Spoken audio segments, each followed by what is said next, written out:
Hello everyone and welcome to this week's episode of Legacy of the Rimlen, departing New Spring edition finally. Because we are departing New Spring, all of our players have reached a significant milestone and quote-unquote leveled up. Again, that's not the correct term for Fate Accelerated, but we're using it for simplicity's sake. And when we get to each player character's introductions, I will kindly ask them to briefly inform the viewers as to what's different with their characters. If that's alright with everyone. So, without any further ado, the dice say that we should go straight alphabetical today, meaning that I should have Ashen talk about herself first and about her character. Could you please go ahead, Ashen? Yes. I'm Ash and I'm playing Illona, my very sneaky Tivian noblewoman. And last episode she stole a cat, not a live one, just a wooden one. And after that her sneaky went up. It was like the last thing took. Yeah, if we're like in a classic RPG, I guess. Sure, I don't know how you would be able to sneak a live cat out if that were the case, but sure. Next time, maybe. Sneaky difficulty 10. Anyway. Thank you very, very much, Ashen. Next, we would have Dely. Dely, could you please go ahead and talk about yourself and your character? Yeah, of course. Hello, everyone. I'm Dely. I'm playing as Muninn. They are a traveling scholar from Eastland. Quite a few changes as far as the level up is concerned. They got a +1 into their careful because they are, I feel like their character is careful, but the person that plays the character isn't very careful. But either way, there's a +1 there, and also I've traded yet another fate point for a new stunt. And what it does is, because Muninn looks so much like a raven, and they're quite quick and agile and like mysterious, they can disorientate someone and make them skip their turn. I would be curious to see how you describe it, Dely, like when you use your stunt, how narratively you describe what Muninn does to make someone disoriented for a little bit. But we'll get to that. We'll get to that when we get to that, though. But thank you very, very much, Dely. And did you mention? Yeah, you did mention where you put your little point. Yeah. Okay. Thank you. Yeah. Next, we would have Show&Tell. Show&Tell, could you please go ahead and introduce yourself and your character? Yes. Hi, I'm Show&Tell, and I'll be playing as Anghel. And as for changes to his what do you call it? Aspects or approaches? The numbers are approaches. The words are aspects. Okay.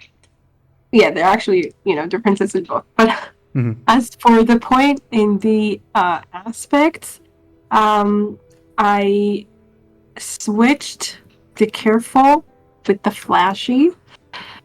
I still don't know if I'm sticking to this choice all the way, but for now, so I switched them and then I added a point to the flashy. So basically now it's 4 flashy and 2 careful.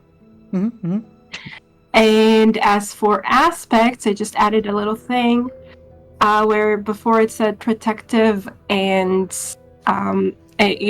protects those he cares about. So now it says protective and righteous. Prince Charming style, because that happened. Yeah. So we acknowledged it.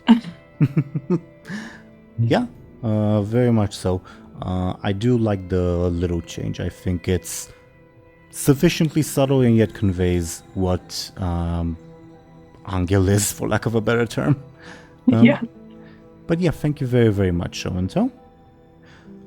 Last time, we sort of wrapped up the New Springs adventure, more or less you guys confirming that you're abandoning the quest halfway through, so to say. Jokes aside, you departed Gregory Ducas's estate to find a small crowd gathered in front of it, led by Always Thirsty, being very, very acclaiming, I guess would be the better term. They were cheering for Anghel, for the quote-unquote prince that would rescue them from the big bad wolf. I did mention this last time that I planned for that to happen, regardless of whether the players were going to go for the wolf or not.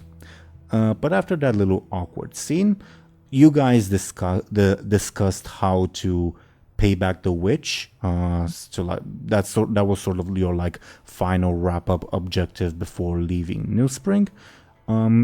Ophelia Zarhos advised you guys to avoid the market because there's mercenaries there and they are very much after you guys, especially after Illona. So what you did was Illona went back into Gregory's manor to borrow some stuff, much to Angel's chagrin, and you guys gave Always Thirsty some money to buy stuff from the market. You told him that it's for a wedding. Illona made up with a bunch of stuff from the market. What's most important, I suppose, are the journal of Adela, Gregory Ducas's wife, and a key, and some spare change here and there. Always Thirsty also came back with, from the market with some interesting items. I'm not necessarily mentioning them in detail because you traded them all away to the witch, and now all your debts are free. Well, paid, rather.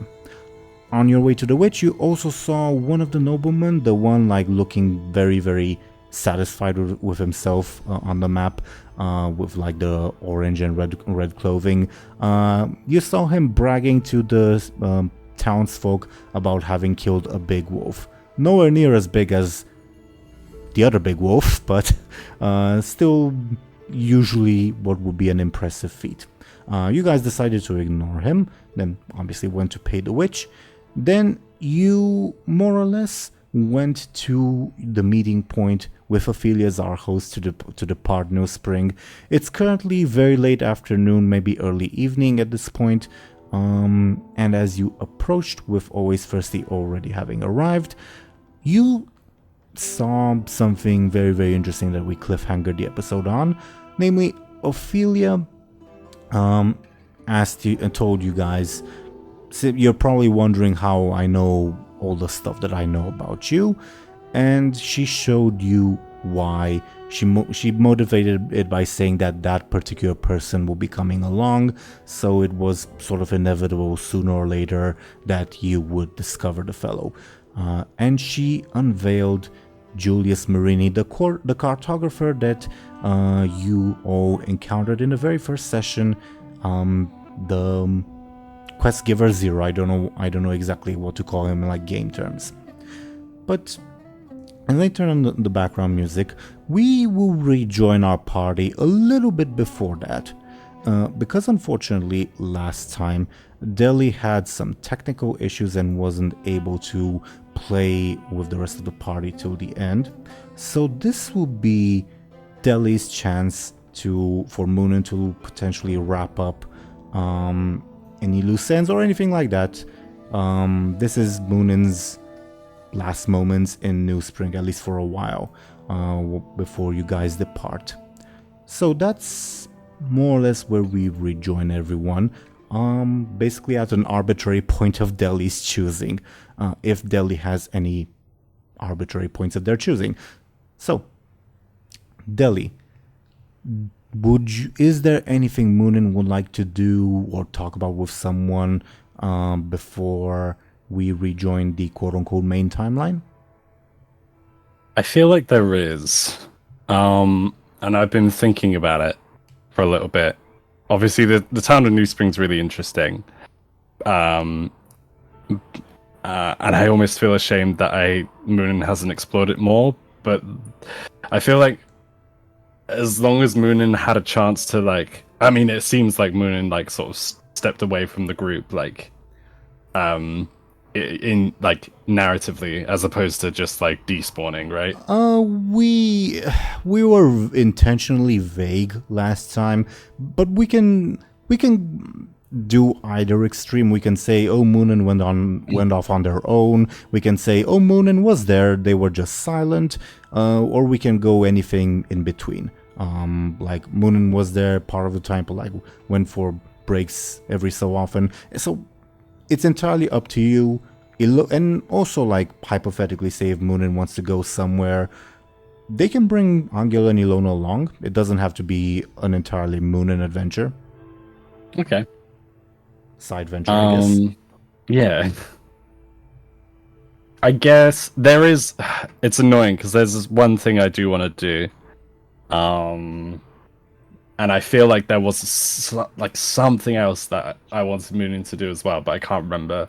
So I'm gonna have to like see if I can remember it later. But I think at some point, so I guess narratively, at some point, sort of during, maybe before Illona and Anghel met with the witch again, I think Muninn would break off from the party. Not like in a way that no one else would notice, like they didn't sneak away, but it also wasn't like they weren't very telling as to where they were going, if you know what I mean.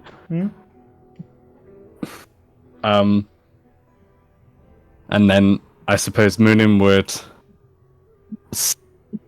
walk around the city and they would like be in search for Miku. Also feel free to, you guys have your little tokens in the bottom right of the screen. You can click and drag it around to like signify where you'd like to move.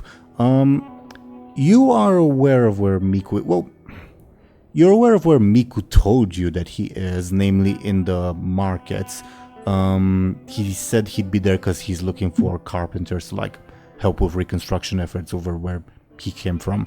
But that admittedly was before the whole Korabant incident happened, and also you were advised by Ophelia Zarhos to avoid the markets, because that's where the mercenaries are, and the mercenaries are looking for you. With all that in mind, would you still try to go to the markets to look for Miku? I feel like they probably would, yeah. Okay. Then I will require 2 rolls from you, and I will ask that you please say out loud what you get. First, I'll need a sneaky, and then I'll need a careful, alright? Okay. I really do hope I get good rolls, because I don't want to like end up making like an alternate timeline or something, I don't know, by doing this. Mm-hmm. But yeah, okay. Sneaky and a careful. Mm-hmm. There's my sneaky, it's a -1. That's not good. Oh. And my careful is a 4. Okay. I got a 2 on the mercenaries' careful roll of looking for Muninn. So 2 to -1. How would you like to resolve that? A 2 to a -1. I can't. I don't think I can resolve that at all. Okay. I could risk using a fate point, but I don't think it's worth Yeah, it. I'm trying to think of maybe I can use it like a compel or something to help out. Yes, I'll have to think about it. Yes, as we've established before, you can compel mid-roll, and then that person can use those fate points to improve their roll. What I was thinking, possibly, is that, and not to spoil what's about to happen if this is what happens, but what I was thinking, I let that slide, and then anyone who approaches Muninn, "You're bloody wanted, aren't you?" Muninn could use their stunt to lie and say, "No, I'm not," and then that would be it. Do you think that's risky? Or like, what do you reckon? Who are you asking? Not me, not me, because I cannot answer that question. Okay, I was mainly asking the room, but also mainly asking Teeironor. But obviously, as he said, he can't tell me either way. Which stunt were you going to use? The one where Muninn can lie, and the lie is guaranteed to be believed. Oh, so that could work. Would But Could work. would that be you the can use it once, right? Yeah. would that be the Okay. would that be the first time you've used that stunt? The second, I think, because the first time I used it, I used it to lie about the, but like while we were like, that band of or that group of soldiers that had Muninn's books. Oh They yeah, I remember. Yeah, that was the first time they used that stunt. Also, Ashen's back, so if you want to ask her for advice too, yeah. Welcome back, Ashen. To fill you in, I'm in the market, and I rolled a -1 sneaky, and someone's bound to like. In fact, someone has most definitely like spotted me. Yeah. I was thinking either I could spend a fate point and pray to the RNG gods. No, yeah, RNG gods that I get a good roll, or I can just let it happen. And if someone comes up to me and asks and tells me you're wanted, I'm gonna kill you, I can just tell them no, I'm not, and use my stunt to lie and say that I'm not wanted. I like that idea. Go with it. Yeah, I'm gonna do. Yeah. I'm gonna do that then. I had a good feeling I would probably go with that, but I wanted to like get your guys' opinion. I mean, it first. should work because it's a stunt. But the thing is Yeah. that, like, the question is it going to happen more than once? That's all. That is the question. Yeah. I would like to do that. Okay. Well, I guess taking things in order, because you rolled a -1 on your sneaky, so you failed abysmally, basically. The way I'm sort of seeing it is Muninn's idea of being sneaky in this situation is almost cartoon-like, like puffing up the collars on their clothes, so looking like an almost trench coat, and like looking shiftily all around, basically. Yeah. Basically, I can picture this so well. This is awesome. basically making themselves as obvious as possible, but also because they're like trying to act cool, they also probably like walk into a food stall and knock all the stuff over, for instance. Oh my god. I'm sorry, love this that. kind of reminds me. I mean, I don't know. I think only Teeironor will understand this, but it's from Spice Family, the other agent. What was his name? I know what you mean. Daybreak, right? Yes. Kinda. Yeah, that's a good analogy. I don't know if you guys have seen Spy Family. I haven't, but No. I've heard of it. I've heard of it. It's a good analogy. Not the one I was thinking of, but it's a good one. Either way, as Muninn walks into a food stall and knocks everything over, and the like shopkeeper yells at them about what are you doing, you fucking idiot? And I don't know, Muninn maybe like tries to make excuses for themselves, or maybe just like tries to get away. They would feel a hand on their shoulder. Would they turn around? Yes, Muninn would like turn around, not too quickly, but Muninn would slowly turn to see who that is, who just did that. And it is a party of mercenaries, like 3 or 4 of them. All of them are not, they haven't like drawn their weapons, but they have like their hands on like their holsters or their hilts or whatever. Okay. And the person who like put their hand on Muninn's shoulder will say, "You have a familiar figure, friend. Why don't you come with us?" Me? Oh, no, you must be mistaking me for someone. What? Muninn would like... this isn't me using my stunt, by the way. You must be mistaking me for someone. You can look somewhere else. You can leave me alone. Someone, one of the mercenaries says, "They speak with an accent. They're definitely foreign." And another one says, "Yeah, they're clad in dark clothes, matches the description." And Monorowan says, check for bullet wounds. That's the other telltale sign. And the person who put their hand on your shoulder says, strip down right now. Look, most people need to pay me first before I can do anything like that. So he draws a sword. Strip down now. whoa. Ooh. I'm not letting 1,000 courage go just like that. 1,000 courage? That's what all you're after? Listen. And then I guess this is Muninn using their stun, and like all I can think of is Obi-Wan Kenobi going, these are not the droids you're looking for. But Muninn would like sort of relax, and they would say like, trust me, if I was worth 1,000 courage, like I turn myself in, I'm not the person you're looking for. Because you used your stunt. One of the other mercenaries will say, they're right, Captain. This one's too stupid to be the one who killed all those soldiers. Watch where you're going next time, says the one who like grabbed your shoulder and like gives you a shove as they walk away. Ugh.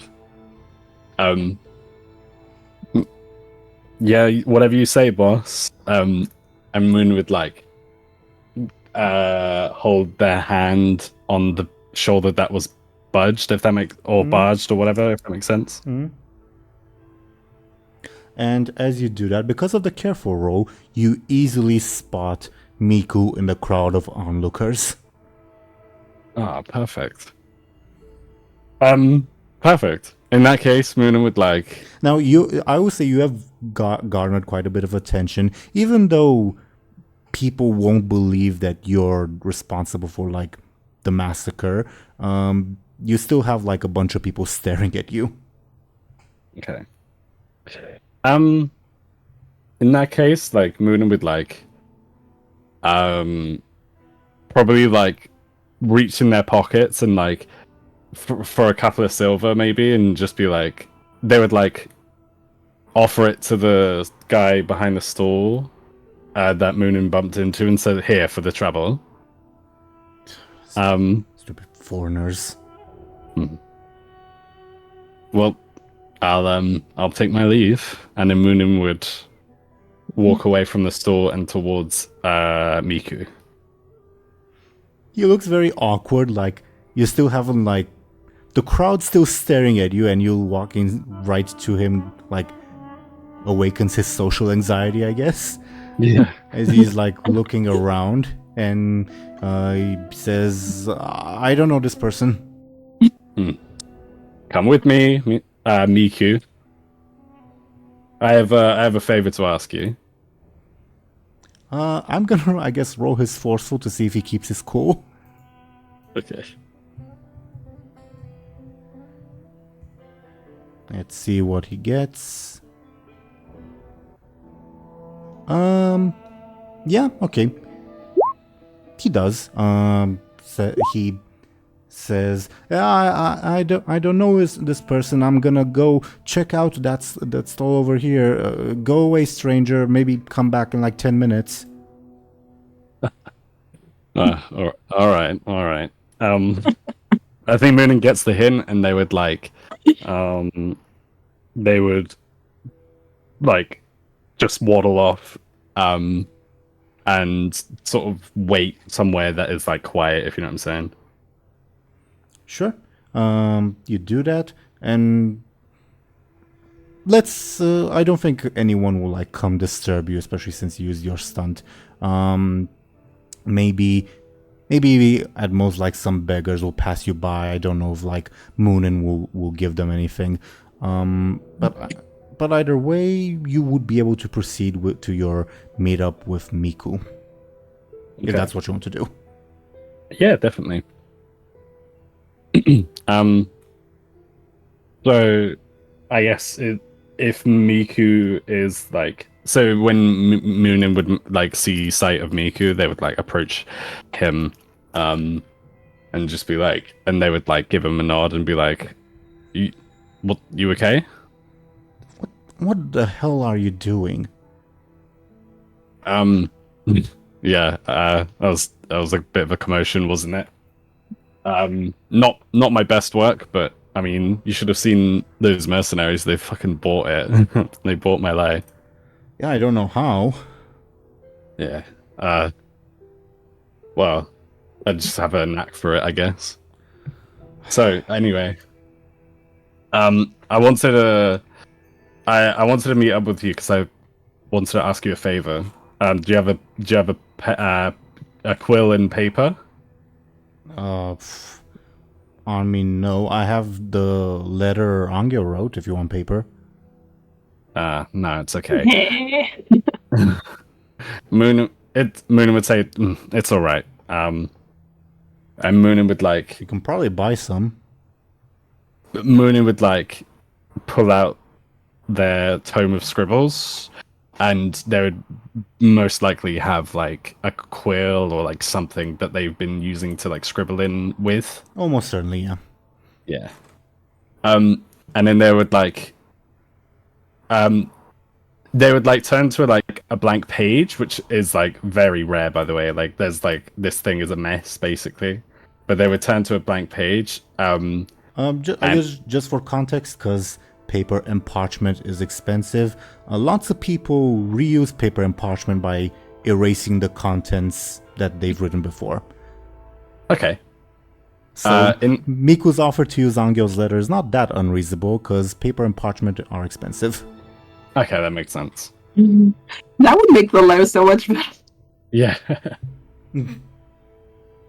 I think Muninn would probably either like they would still use their tome, and they would either find a blank page, or they would find a page that doesn't have like very like important stuff on it, and then they would like scribble it. They would scribble it out, or not scribble it out, but they would like buff it out or something so it's blank.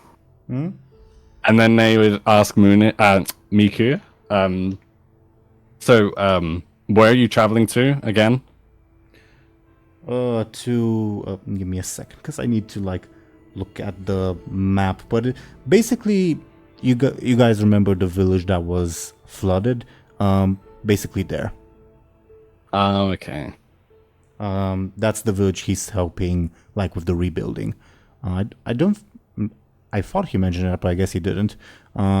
He'll say, this old priest guy took me as an apprentice, so he and his daughter are working on helping those people, so I'm helping them. Okay, so you're not going anywhere near Eastland then? What's in Eastland? Well, it's where I'm from. So, I just thought as you were running that letter for Anghel, you might have been running letters like in general, but never mind, I suppose. Also, Bubboard Eastland is in the opposite direction. Yeah. And it would probably take weeks, if not months, to get there. Yeah. Which is why Muninn is asking Miku to do it. Miku scratches his head and says, "Sorry, Sir Muninn, I haven't really traveled far beyond these parts, so I wouldn't know where to begin even if I could." Okay. That makes sense, now that I think about it. Well, we can scrap that. If you want, I'm sure there's someone in the market you can hire to deliver a letter. I'm sure they go all the way to St. Paris. But Eastland is way farther than St. Paris. Yeah. Muninn would shake their head and say I need further than that. All the way to the mountains? You're joking. Probably further than that, even. I believe, anyway. Above far further than that. Yeah. Muninn would say Muninn would close their book and say never mind. I thought I thought I had a little job for you, but don't worry about it. I do. If you're heading back to Sorry, what was the name of the place? Bubble, the flooded village was Hard Workers and Plow. There were two villages that were side by side. Oh, okay, yeah, I remember. What was your question?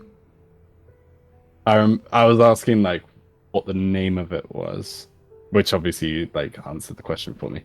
Ah. In that case, I actually don't think Muninn has any use for Miku. Well, yeah, never mind in that case. But it do make sure that letter, like, and Muninn points to Anghel's like letter, and It's Muninn folded would say- incorrectly above board. Because, like, for like parchment, you're supposed to roll it up. Miku's folded it. Oh my gosh. May I? Like, and Muninn would like hold out their hand to take it. I'm supposed to deliver this to the priest's daughter. Yes, but you've stored it wrong. Like, give it here. I'll give it back to you. How else are you supposed to store it? But he does hand it over to you. Like this, and then Muninn would like do their best to like unfold it and like uncrease the fold as much as they can, and then they would like roll it into a scrolly like type rolled situation, and then they would like hand it back to him and say like this, see? Oh, that's convenient, but I think the other way like takes up less space. Trust me, this is the correct way of doing it. Sure. The priest's daughter will appreciate it even more, if you know what I'm saying. And then like Muninn would like smirk to him. I'm not the one she needs to be impressed by, you know? Exactly, but Anghel is the one that wrote it, is he not? I guess, yeah. Is he? I thought he didn't know how to read and write. Details. You might want to leave that out when presenting the letter to the priest girl. Okay. Yeah. I mean, I'm still gonna do it. Yeah. All right. Well, thanks anyway, Miku. Don't get yourself into any trouble. All right. I would say the same to you, but I know you're not going to take my advice. I mean, you're probably right there. Just be careful. I can't imagine the bounty is restricted to just New Spring. I'm sure Bogdana would have sent riders all over the place. Well, let's hope these riders are as gullible as these mercenaries. Well, I mean, they're not the ones who are gonna catch you. They're just there to spread the word about you all. Right. Yeah, of course. Well, best of luck again. I hope I will have someone to bring a return letter to from the young lady, but I'll be honest with her and tell her to expect the worst. Anghel will be fine. He's dealt with a lot worse. Right. And then Muninn would like turn to like walk away. Best of luck. I hope you make it out fine and accomplish whatever you want to accomplish. Safe travels, Miku. Yep. What's next for Muninn? I think Muninn would probably... So narratively speaking, I think Muninn would like look around the market stalls and like see if anyone like is willing to travel as far as Eastland, but I imagine like there's no... Like, it's up to you, Teeironor, obviously. Give me a careful. But, That's okay. the answer. Okay. I got a 4.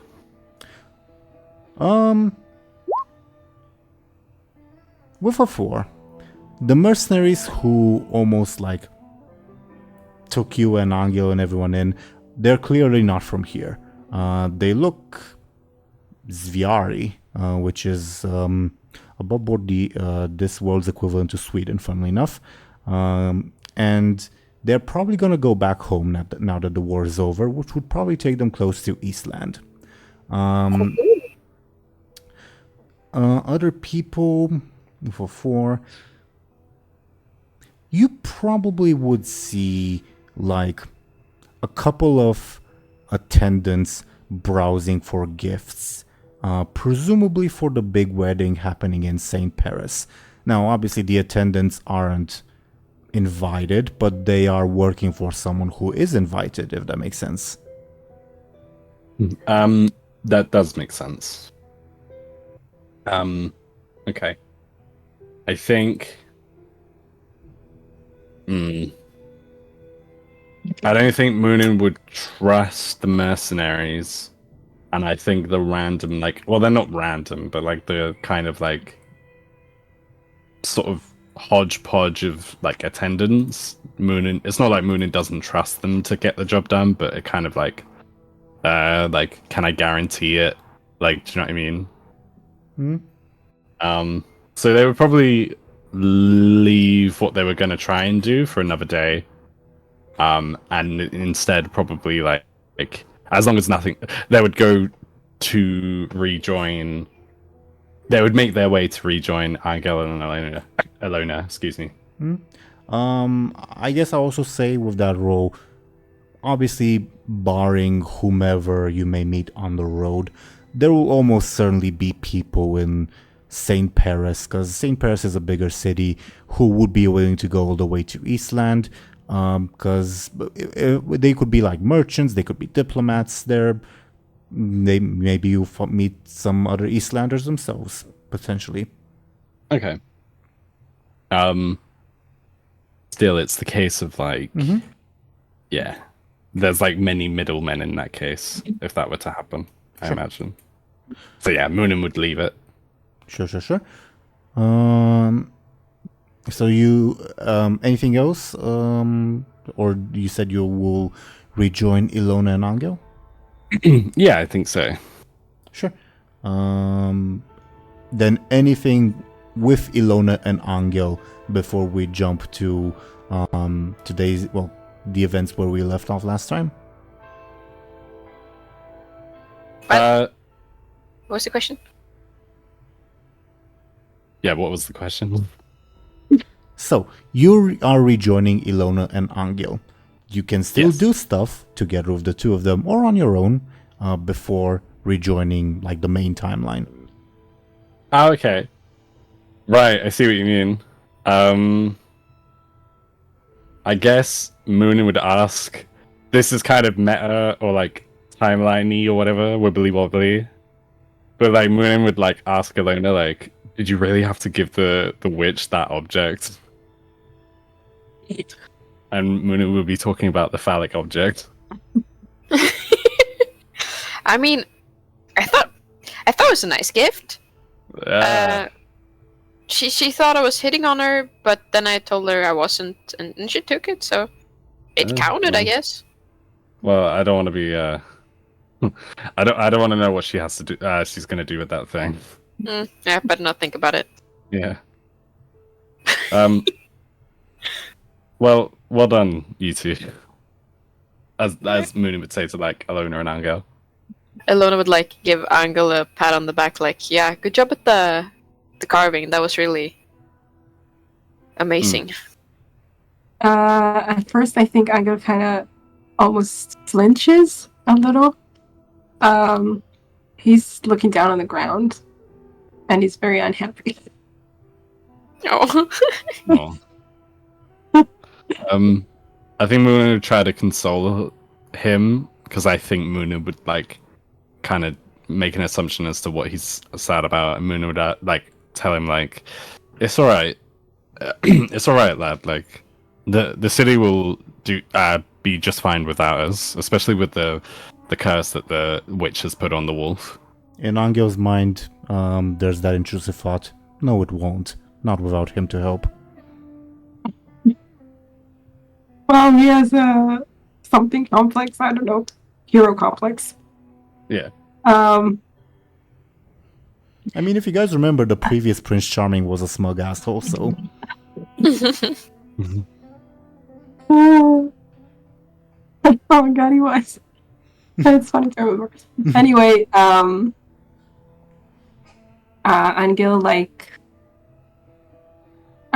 signs not so sure. Mm. And he looks over his shoulder like, really, Yeah. like he's almost thinking of going back. Yeah.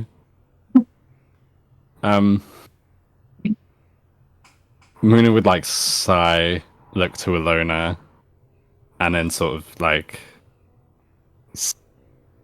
Anghel again on the back, if that's if Anghel would let them. And they would say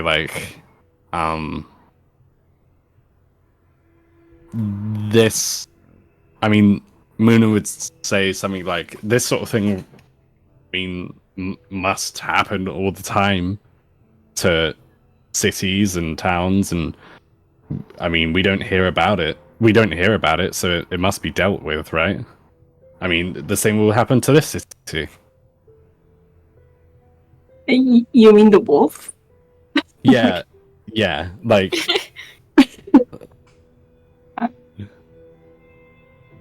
Anghel gives him a look like, "Are you sure about that?"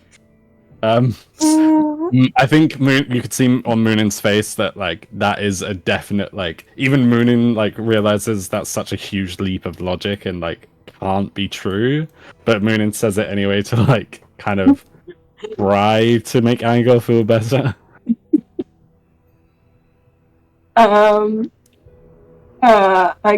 okay, I guess he realized this as much. Yeah. And he's like,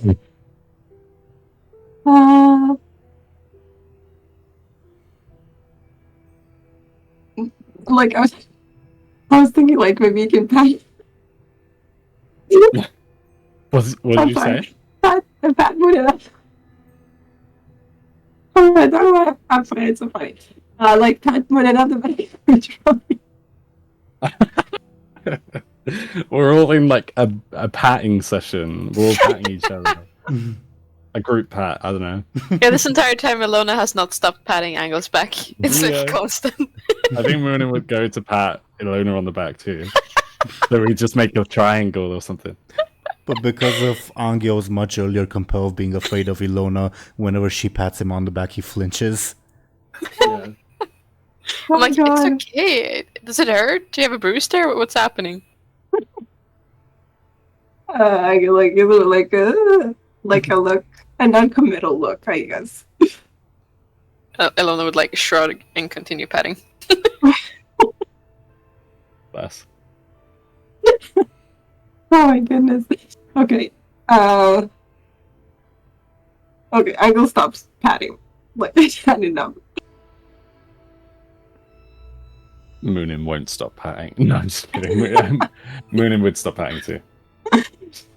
Okay, I guess I stop patting too then. Fine.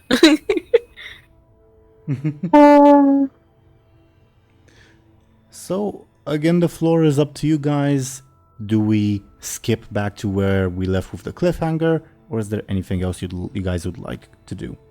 Or talk about, obviously. I'm super interested in what's gonna happen with the Julian, right? Julius. Yes, Julius. So I'll be up for that. I'm totally up for that too. Yeah, I guess. I don't have to go all the way and have Anghel just be I'm going back. But I think we'll leave it at that for now. Sure. I guess if Ashen and Deli remember the other thing they wanted to do in New Spring, I guess maybe we'll have a flashback session later at one point. Yeah. Well, unless it's super important. Either way. Yeah, you guys reach Ophelia Zarhos, and the cliffhanger scene was I intentionally made it very brief to give wiggle room for when Deli would be able to rejoin the party. So it was just basically you guys, plus always Thirsty, who met up with you like on the way, meeting back up with Ophelia Zarhos at the departure point, and almost like before any hellos are exchanged, she would say the thing about, you're probably wondering how I know so much about what was going on, and that she's gonna reveal it because you're gonna find out sooner or later. And then she would order Julius to step out from her covered carriage, revealing himself. And there's one individual alongside Julius, one individual you guys have not met before, but it's clearly another bodyguard. Rebab is also there, just for context sake. Rebab, woo! Love Rebab. Rebab looks a little uncomfortable. Julius is missing an arm. Oh my gosh! What? What happened to him? I think Illona would like kind of go in for like almost a hug because she's happy to see him again. Like, oh, you really went for the hills. You really ran away. And then she would like notice the arm and stop herself. Like, this individual also, the other individual that's with Ophelia and Julius and all that, the one with the hat, will say, not one step closer. Okay.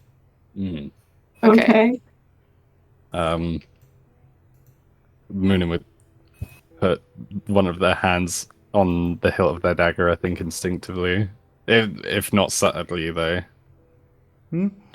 Ophelia says, there's no need to fight everyone. I'm being transparent with you. Say hello, Julius. Hello. What happened to your arm?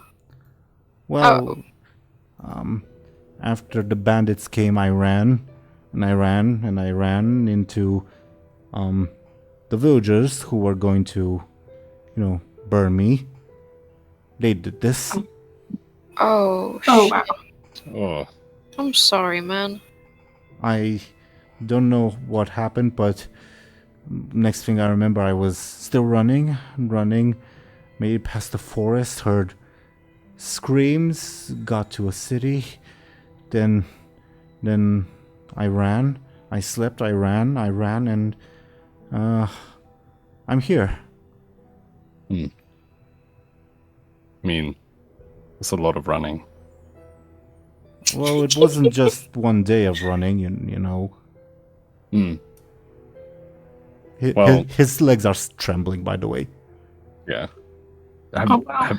Have you only just recently stopped running? Like 2 or 3 days ago, I think. Oh, wow. Came back to Lady Ophelia's house. Well, it's Emphasis on the word back to. right. So you know each other from before, or? You could say that, says Ophelia. Julius is a wandering scholar and cartographer, as you all well know. He visited New Spring like a week or two before. He ran into the village of Ampho, and he told me what he was looking for. The story lines up quite well, I think. I'm guessing he found what he was looking for. I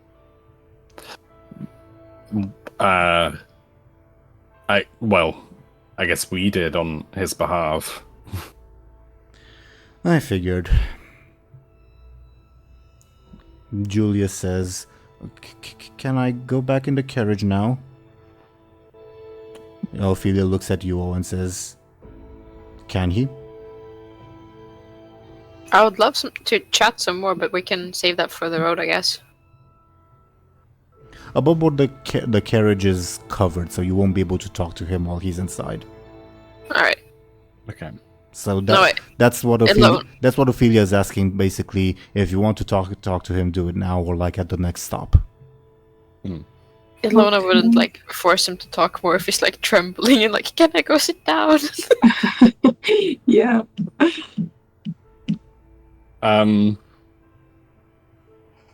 I guess Muninn does want to talk to him, but I think Muninn would like everyone else, let him go back inside. So, because I think I misheard Ashen. Ashen, you're saying he can go back in? Yep. Okay. I'm guessing Anghel doesn't have anything for him. Oh yeah, he's just like looking at him like, oh god, but not really saying anything. Signaling. Off you go then, says Ophelia, and like taps him on the back, and he slowly, still like with trembling legs, climbs back into her carriage. Ophelia says, I assume that answers your question? Well, one of them at least. About the orb, I suppose, yeah. What about everything else? Well, if you have any questions, best thing to do is ask, don't you agree? Well, Muninn would look to Illona and Anghel, and then sort of turn back to Ophelia and ask, like, well, how do you know about, like, do you have any other spies or anything? He's not my spy. He was a traveler that I gave patronage to. Which I suppose you could say is a type of spy, but not exactly. He, as you can see, he's not exactly very reliable. Poor bugger. Well,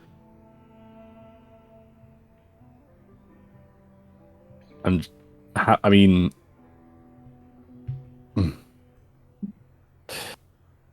above board, I'm just thinking of like the other things that she mentioned. I'm just looking through my notes as well. Yeah, I'm not sure. Sorry, I'm just not sure what more we're trying to get out of her. Oh, Muninn would ask, like, Muninn does have a question. So Muninn would ask, like, there was Muninn almost out of topic, but it is on topic, sort of. Muninn would ask, like, a mercenary, a contracted mercenary came after us, and a friend of ours, earlier, I guess a couple of days ago. Before the announcement about the bounty happened? Before then, I think, yeah. Above board, yes. Yeah. And a certain... We caught up to him, and we found out a certain Zarhos was after us. I don't suppose you know who... She flinches a little when you say that. Yeah. It's her. Is it her? Oh my gosh, is it her? No, the trucker. Muninn would ask, I don't suppose you know who... Sorry, I'm just trying to... I know the name, but I don't want to mispronounce it. Hang on. I don't suppose you know who Nikephoros? That's me mispronouncing above it. Board, above board, Nikephoros. Nikephoros. I don't suppose you know who Nikephoros is. Her like shoulders slouch a little bit, like out of relief, and she says, "Of course I know. He's the man we're going for. My uncle." Oh, okay. I thought so. Could Muninn... Which, by the way, should tie some other plot threads together. Yeah. Like, for instance, regarding Joseph and Miron's backstories. Oh wow, I don't remember the names there anymore. You can look at the chart that Deli made for like some Oh, clarity. okay, cool. But yeah, going back to the present. She says, "Yeah, he's the guy we're going after. My uncle."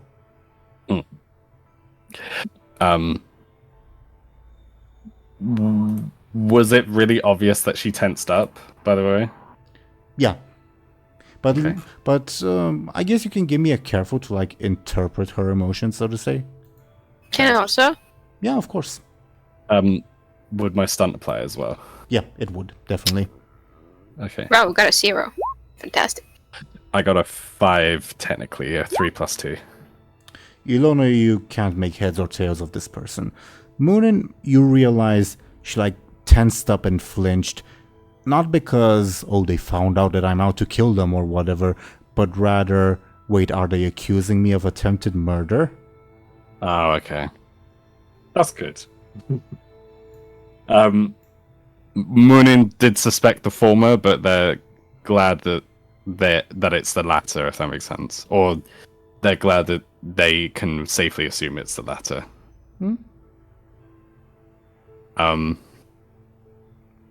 Well, so Muninn would like nod and say like, well, I'm eager to catch up with him, as we all know. As am I, of course. Anything else, or shall we get a move on? Muninn would look to everyone else. Should we go? Yeah, Illona would be heading into the carriage. Oh, no. She definitely does not allow you to go. It's also a pretty small carriage, it wouldn't be able to fit you guys. No. That's like we couldn't talk to him because we wouldn't be able to ride. Yeah. Mm-hmm. How do we get there? Do you want us to walk after the carriage? I figured you would be like that. I brought horses, dear. Oh, nice. Oh, okay. Nice. Thank the gods.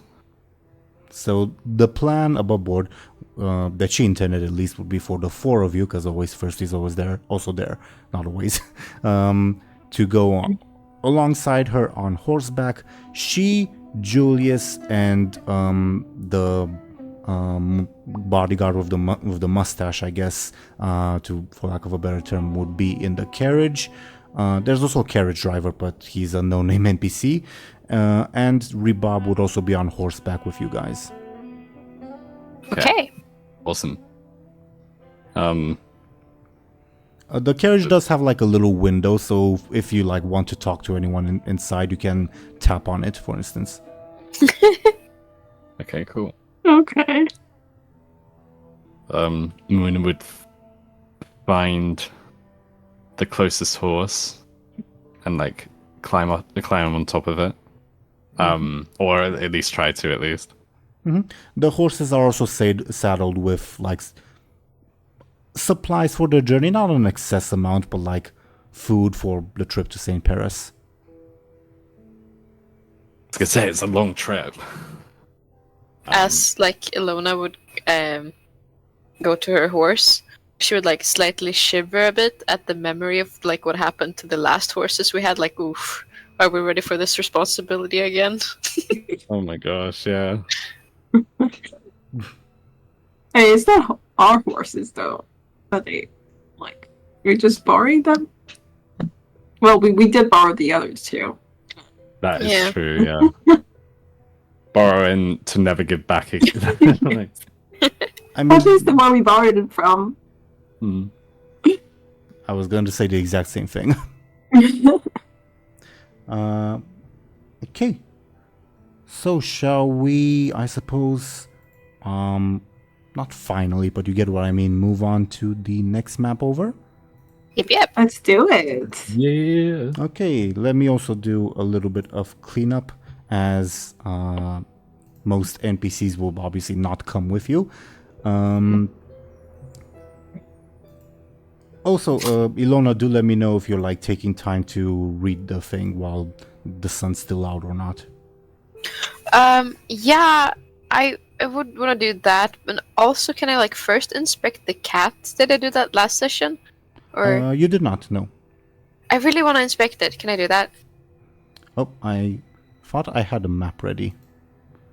You guys don't see a map, do you? No. Okay, that's bizarre, because I did put it on screen. Give me a second. For inspecting the cat, give me a careful, and do say out loud what you get, because the viewers will not be able to see at the moment. I got a -1. Loud and proud. Cat. Nice. Wow. Cat. There, yeah. Like, I remember a line from an anime I really like, that it's legit cats. Nice, I get it. I imagine that's what's going through Illona's mind. I kind of want to do a reroll, but I have a feeling I'll roll equally terrible, so I won't do that. Maybe I can hand it to Muninn and ask, like, hey, I got this thing. What do you think it is? Like, I can see it's a cat. Is it anything else? Where did you say you got this? It's a proper gift. Just for me. Right. Don't ask, don't tell. And then Muninn would like hold their hand Are out. they doing it close enough to Anghel to give a stink eye or not? I mean, Show&Tell, I don't think Anghel knows that Illona stole something from the witch. Yeah, but did they hear them? That's what I'm asking. Up to you guys. Are you sure? Yeah. Luna's not trying to be subtle about that. Okay. Then you get a stink eye. Ouch, my feelings! Careful, you'll upset the prince. Okay, now we're starting with the teasing. I don't think he likes it. Muninn reaches their hand out to like, for Illona to give it to them, if that makes sense. Yeah, Illona would give it to you. Okay. Muninn would try their best not to like drop it on horseback. They would like inspect. They would hold the cat with both hands and inspect it. Sure. Give me a careful. And do say out loud what you get, please. I will. And let me double check my character sheet. I should have it up at all times, really. Would my stun apply for this as well? What's the wording on your stunt? I don't have it. When +2 to their careful when analyzing someone or their surroundings. So technically not. No, because the cat is not someone, as far as you know, at least. Okay, and I'll roll carefully in that case. I got a 2. It's a carving of a black cat. Black cats are known to symbolize bad luck, but that's also, just a nasty superstition. In that case, Muninn would like move it around, like sort of like rotate it in their hands and everything, and they would say like, It looks pretty good. You don't really imagine like amulet for instance, bad luck being carved to this degree of quality. Yeah. Well, like Muninn would be admiring it, and they would say like, well, I mean, black cats, bad luck, but other than that, I can't tell you what it is. I mean, I'm not into this sort of like witchcraft nonsense. And then Muninn would like hand Illona, or like Muninn would offer the cat back to Illona rather. Illona would take it like, oh, yeah. Bad luck, it's not that good, but it's pretty. And she would like put it in her bag again. Do you do this inside of Always Thirsty or Rebob? What? Do you do this in like? Do Always Thirsty and Rebob see this? I'm not trying to hide it particularly much, but like not that I'm like trying to make them hear it either. So it's up to them, yes. Okay. Can I get, I guess, a careful from everyone? Because you guys are close together. Mm-hmm. Boop. I got a 0. Woo! I got a 4. I got a 2. Illona and Muninn, you're distracted by your conversation. Rebob looks very uncomfortable when you pull out the like carving of the cat. That Anghel notices that. Oh, okay. Oh, okay. I mean, he also feels uncomfortable, so he's okay. I mean, for different reasons, but okay.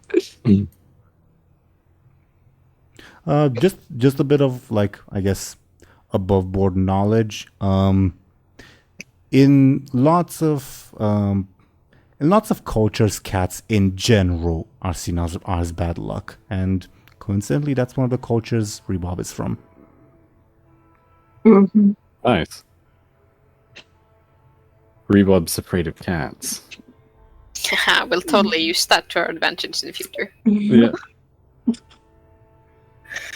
Yeah. Okay. Hmm? And if there's still sunlight, do I have like opportunity as well to like open up the diary and read a few pages? Potentially. Can Illona read on horseback? Like, you know how some people are unable to like read on trains or in cars because of like the motion sickness. Is Illona fine with that? Yes. She's totally fine with that. No problem. Sure. But she would do it a bit more like keeping it to herself, like nobody, like maybe putting her cape over it a bit so it just looks like she's looking down and like resting. Sure. Yeah. Also, as you guys depart New Spring and gain some distance, this will be sort of the like, not last hurrah, but like, yeah, I guess, of that little particular arc. As you guys depart, Anghel especially, but all of you guys would hear the distant howling of a particularly large wolf. Oh. That's just torture. Illona would like look back a bit worried. Yeah, Muninn would shiver for sure. Like, you know, like shivering in fear a little bit. Anghel might actually like stop his horse for a second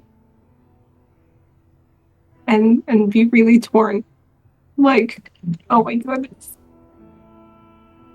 I think Muninn would notice and turn around and say like, say/sign, what's wrong? They're all gonna die. Anghel, you don't know that. The people will be fine. You don't know that either. The city, that city has been around far longer than we have. Like, just because we're leaving doesn't mean it will crumble to the ground. Yeah, but never dealt with a big wolf before. You don't know that either. Above board, Yeah, I do. It's our fault. a bit of above board. I, as the DM, sort of consider that you guys have made your choice. Going back would probably mean that I'd have to retract your level up because that would mean the story arc is not over, if that makes sense. Mm-hmm. Okay. Okay. But of course you can do that. It's just it'll be a bit weird in the like level up department. Yeah, that makes sense. Mm-hmm. Well, Muninn would say again to Anghel, like, we've helped as much as we can.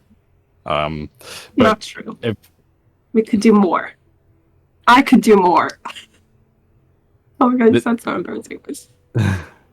that's the sort, I can imagine that's the sort of thing you would say. Well, I mean, Muninn would like be sighing, and they would say, Can I tell you above board what to say? Like, there's something that nobody has said, and I need to say it. Just remind him of his sister, please. yes, that's a good point. That is a good point. I think Muninn probably would do that. I don't want to do it because it's like I didn't actually think of that, and I feel like I'm cheating bringing it up. But yeah, you are. No, right. you should. You should. Yeah. Yeah. Muninn would say, we've done as much that we have done all we can, and we didn't need to do as much as we did. Anghel, if we fought that wolf, we could have died just as much as anyone else who like had trouble with it. If you die, I mean, Prince Charming wasn't invincible, the first one. Good point. Okay. And Anghel was about to argue, like you did on him, but now he's like, back out a little. Sorry, I was like interrupting. Oh no, Dely. Robot time. Beep up.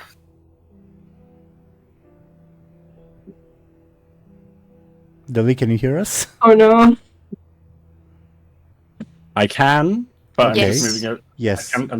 I'm just moving over to my laptop. Well, One second. we can hear you fine for now. I don't know. It's perfect. Maybe it was I've got just a temporary hiccup. Up to you. I'm gonna leave it for now. But if I do start roboting again, I've got my laptop literally right next to me. So Okay. Okay. So while Muninn and Dely isn't a robot, Muninn would like try and put the nail in the coffin of the argument, and they would say like, if you die, like Muninn would say to Anghel, if you die, you won't be able to save your sister. Your sister's in trouble, says always thirsty. Well, if the princess is in trouble, we have to go rescue her, says always thirsty. Anghel's like really like he kind of smacks him straight in the face. He looks really like all the wind kind of went out of his sails, and it's like he like kind of collapses in on himself, sort of, and he's like he kind of nods his head, like okay. Yeah. I think Muninn would like feel bad, and they would like trot over on their horse like next to Anghel and be like, "Look, we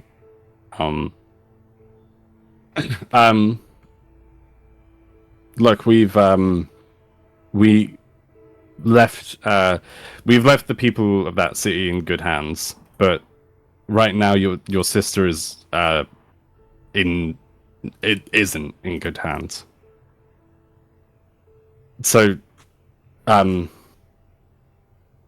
like Anghel's definitely listening, like yeah. So I mean, if it makes you feel any better, once your sister is safe, for sure, we can go back to the city and make sure things have gone as to plan. yeah, okay, so Anghel like sorry. Sorry, I was gonna say if not, then we can avenge. We can avenge the city and slay the wolf. That's like- not the Jedi way. Sorry. Anghel will like, I mean, he's not convinced. I'll be honest, but he's like he's not arguing anymore. Like, Yeah. like he's like whatever. It doesn't matter anymore what you say. Kind of like because he was reminded of the important thing for him. I guess. That makes sense. Go ahead. No, you go.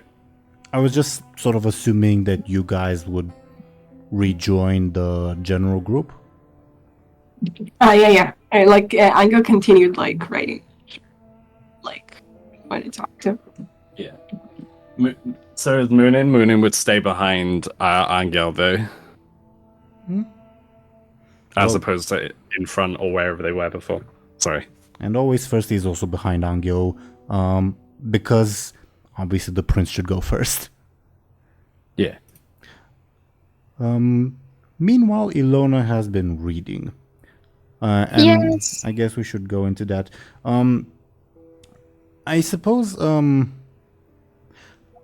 I'll give you some general info, Ashen, and then because I don't think you'll have time to read the entire journal, like just on this trip in the evening. So after I give you some general info, I'll give you a choice of reading some stuff from the beginning, from the middle, or closer to the end, aka present day. Okay? All right. Okay. From the journal, you can very clearly tell that Adela has only recently learned to read and write. Like the first however many pages are clearly just scribbles and her learning letters and all of that stuff. You can also see like a lot of wonder, like a sense of wonder, especially in the early part of the journal, and also a bit of frustration at being left out of like some important decisions by her husband. And you would come to tell that Adela is not, by birth at least, a noble woman. She came from a poor background, and she got married because her husband fell in love with her. It's not super mutual though, the love, so to say. Oh, okay. So she doesn't like Gregory? She likes his money. Say, oh, how sweet. She likes his money.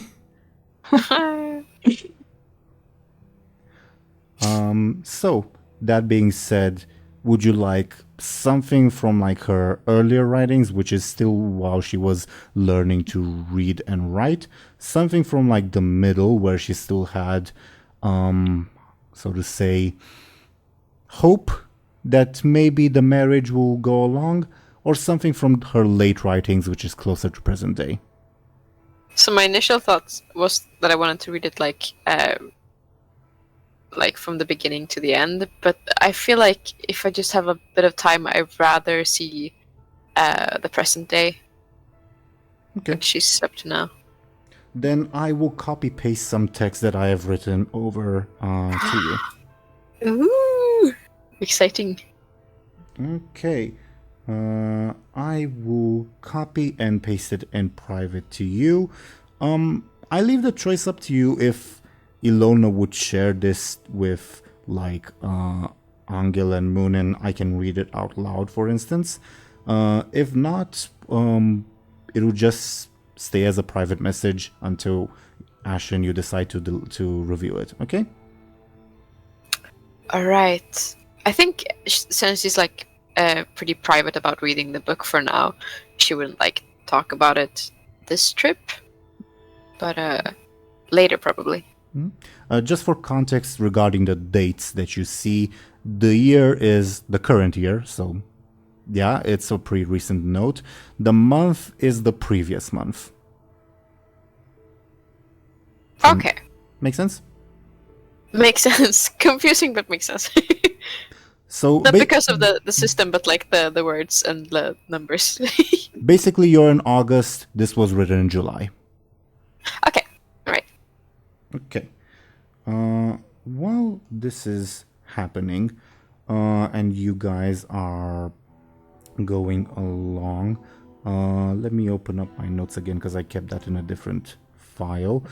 Yeah, you will come across a small crossroads. Basically, you see to your left, basically to the west, more like southwest-ish, that there's a road that eventually leads to another village. It's obviously not part of the main road, but it's like on this little side journey. You guys don't know anything about that village. If you're curious, feel free to ask. The Ophelia and like the carriage don't seem intent on stopping. So if like Don't seem intent. yeah, they're not like turning towards that village. They are continuing on the main road. It's where Ophelia's icon is on the map. But of course, you can ask them, and maybe you can say, "Hey, why don't you stop? Why don't we stop there?" etc. It's just that you'd have to like take the initiative. Okay, is there any reason? Like, is there something I don't know interesting going on? You wouldn't be able to tell from this distance. Okay, so I guess as far as Angel's concerned, we don't need to stop.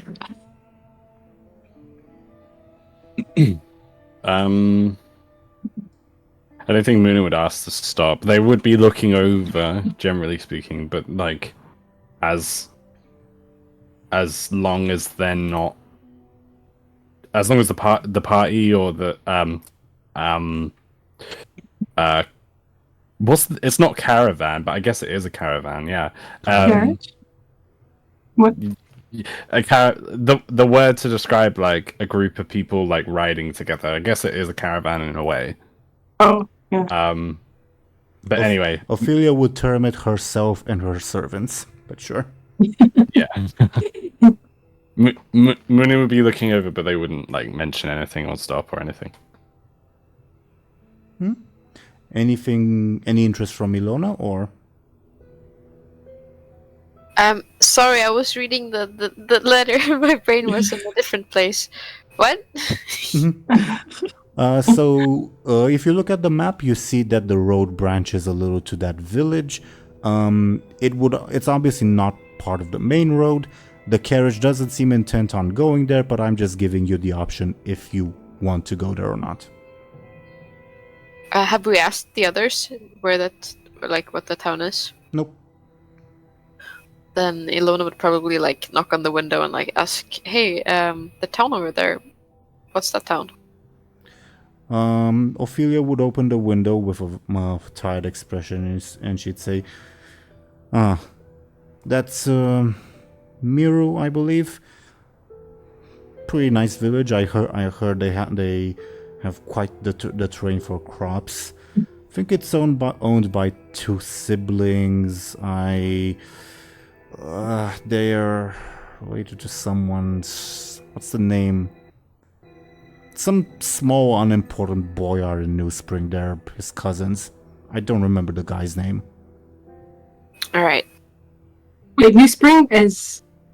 Not New Spring, sorry, By the Sands. I meant By the Sands. Okay. So the two owners of that village, they're siblings, and they're the cousins of some, quote, unimportant boyar from By the Sands. What's By the Sands? We were there, right? Because it seems familiar. It's where where Muninn stole the books, where you met Miron, where all that stuff happened. Okay. Okay. Yes. She said sorry. She said who? Related to who from By the Sands? Some unimportant person. Ah, okay. Some unimportant boyar, that's what she said, rather. Oh, boyar. Yeah, so it's Miron, basically? There are other people there. Other boyars there. Oh, okay. It could also be Miron, so you never know. No, yeah, I was just for some reason thought for a second that there's one boyar, but obviously, yeah, okay. Right. She doesn't remember the name. You're free to speculate. She definitely it seems she does not consider it important, but okay, that's up to her. Yeah. Should I ask if it's Lord Myron or Boyar Myron? If you want, I don't know. I was just wondering, I was just trying to place things in my head, basically. I I think don't know if it's necessarily important. I think Illona would ask though. Is it Myron? Is it that family? Oh yeah, that's the name. What's the name? Oh, a weird fellow. You know he went to university in Ziemilechia. Who does that? I see. Could never be me. Well, I do not count him as one of my friends, and you shouldn't either. I suggest we move on. Mm-hmm. Alright. Okay. Illona would continue to ride besides them. She wouldn't go into the city. Does she tell Muninn and Anghel, or shall... Yeah. I thought they heard already, but yes, she would tell. Yeah, I wasn't sure if we... Okay.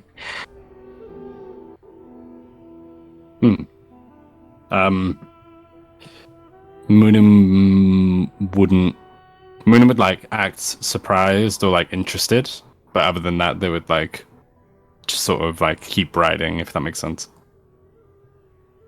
They wouldn't suddenly really I want to go. I want to go to that town now.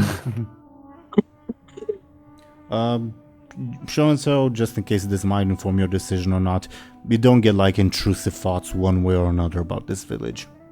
Okay, awesome. Now, I wasn't really thinking about the village. I was more thinking about, okay, interesting, that's what she thinks about Miron or whatever. Yeah. But, yeah, okay, cool. Do you guys continue on your way then? Yep. Yeah. I think so. Okay, then I'll switch you to the next map over. Give me a second, please. Feel free to talk among yourselves while I do that, because the viewers aren't able to see anything at the moment. Okay. Oh, I feel kind of bad that we just this entire map was for nothing. I mean, Do anything here. that's quite a lot of them. Don't feel bad. I go with that when making the maps, and like the people in them prepared that you might be skipping over like 80% of them or Okay. whatever. So no worries. Okay. I hope there wasn't anything major in there. But Ooh. obviously we will never know. Yeah. Or we will know, but at a later date. Yeah. It'll be in the end credits. I'll Obviously- just move like Rebob, the other bodyguard, and Julius off screen just to like save space. We'll say that where the Ophelia token is, that's where they are. Okay. Okay. All right. Epic. Ooh. Okay. Give me a sec to show the viewers as well. Yeah. Carry on. I suppose. That's a lot of water. That is a lot of water. It is a big lake. That, yeah, it would definitely come into sight. I hope a big, nasty god of the water doesn't get any funny ideas. Yeah, I was thinking about it too. We haven't heard from him in a while, but maybe it hasn't been that long in game time. Yeah. It's late Sunday. You haven't heard from him since Friday or Saturday. I don't remember. Okay. Yeah. We already miss him. Yeah. Um, Bastard. At this point, I think Ophelia would like open her little window. I'm guessing Illona is closest, Sure. just because she was before. She will say, "We'll stop for the night in Mavruz. I don't want to go up north to that place." Points to like the village across the little river. It's a slave village, and it's owned by one of my enemies. So you get what I mean. Oh, I see. Yeah, we don't want to stir up too much trouble. That sounds fine. Let's stay there for tonight.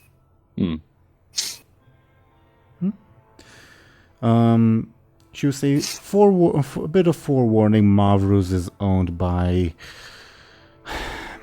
Gregory's wife's brother, and, well, he's a bit of a prick. You'd know it when you see it. Okay. He wasn't born a nobleman, see, so he kind of takes his newfound status for granted. Yeah, is the status above board, from his sister marrying noble? That's a Is that how it works? that's a safe assumption to make, but she doesn't Okay. say one way or another. Okay. That all right with you and your people? Yes. Yeah. And she'd close her window back up, and you all would proceed on your way.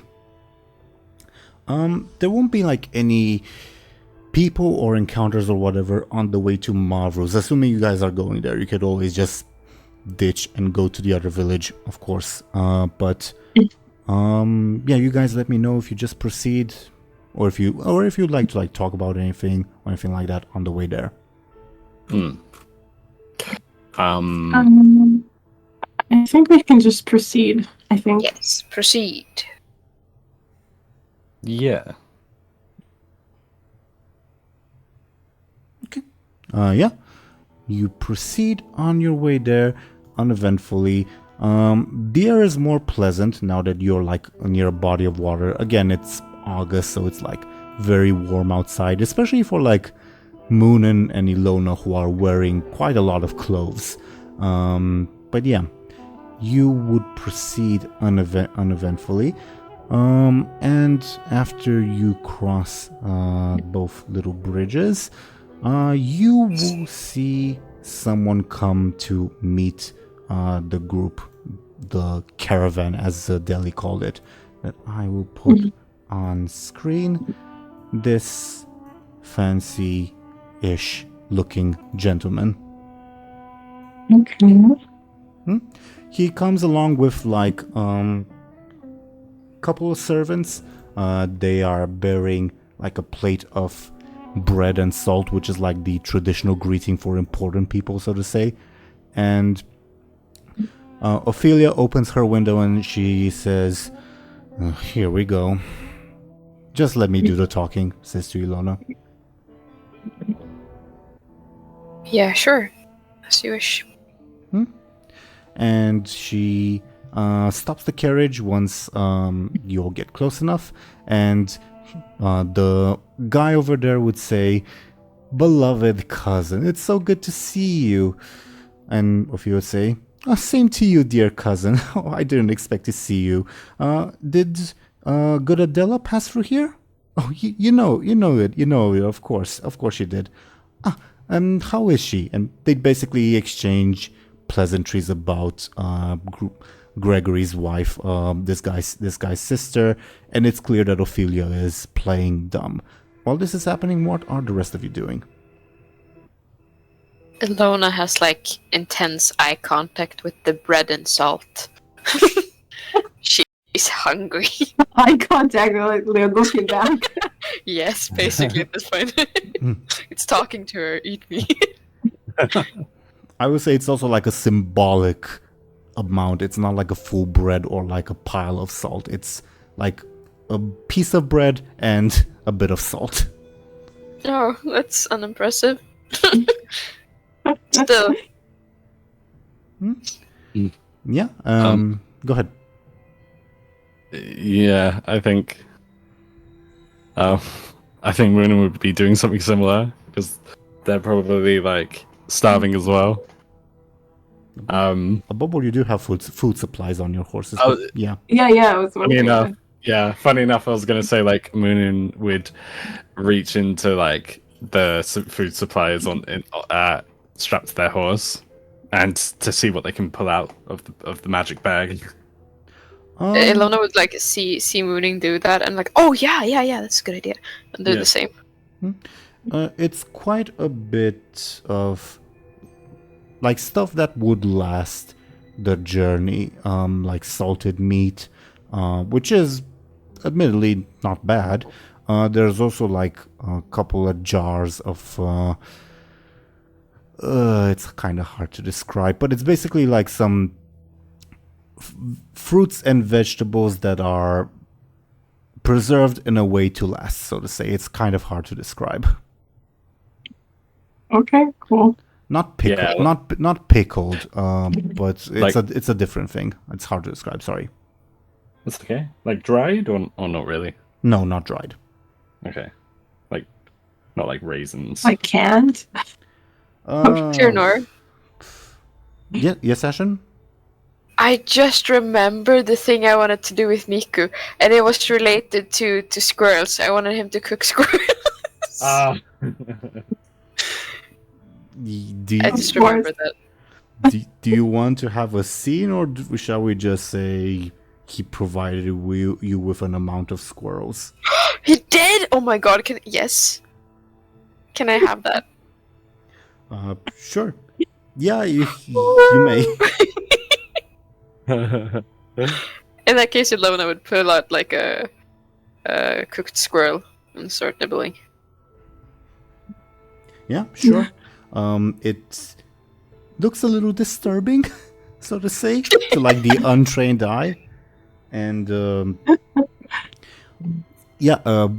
guy would notice this and say, "Cousin, what's your retainer doing?" And Ophelia would notice you. She'd like give you a look, but she'd like return to her like bubbly self and say, "Oh, she's funny like that. You know, I got her as a present for the prince. She's a very funny jokester." "Oh, just like Adela. Oh, that did she too? What a coincidence."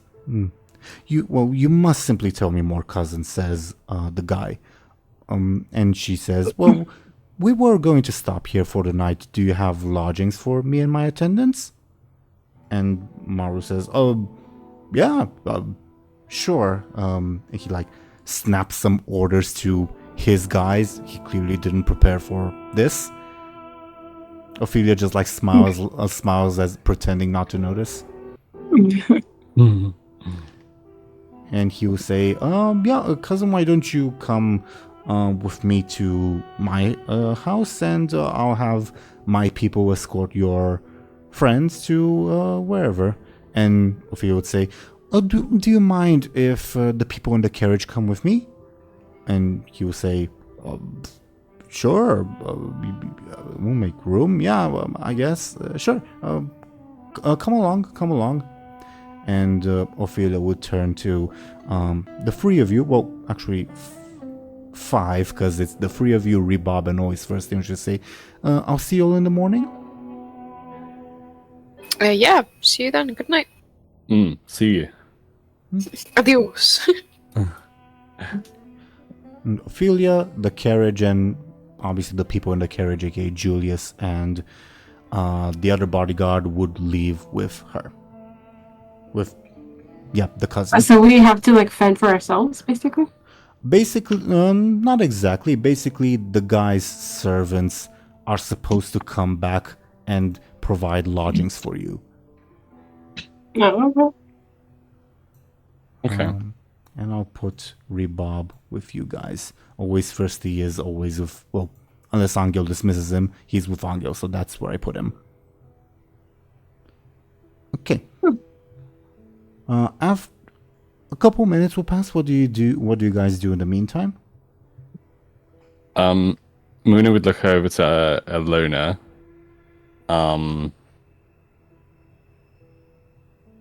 Actually, just thinking about it, she doesn't have the book that she was reading, does she, at the moment? No, I packed it back in my bag Okay. again after I finished. In that case, there's nothing for Muninn to like notice, so Muninn wouldn't do what I was gonna do. If that makes sense. So Muninn would turn to Anghel and be like, and ask him like, how are you feeling? I feel. Anghel kind of shrugs, as he always does. Muninn would like clarify and ask like, do you feel any better about what we discussed? As in like what we were just talking about 20 minutes ago. Yeah. Do you want context on potential intrusive thoughts, Show&Tell? Sure. Basically, the intrusive thought about like the wolf and what all that entails still there, but the more like physical distance you put, like the farther you get, the like less pressing it gets. Mm-hmm. Okay. Oh wow, interesting. That's at least good to know. So Uncle, I guess he's I guess maybe he's looking a little better. In terms of like, not looking exactly as agonized as you did before. Yeah. Um I think Muninn might notice this. Would Anghel say anything? yeah, I'm thinking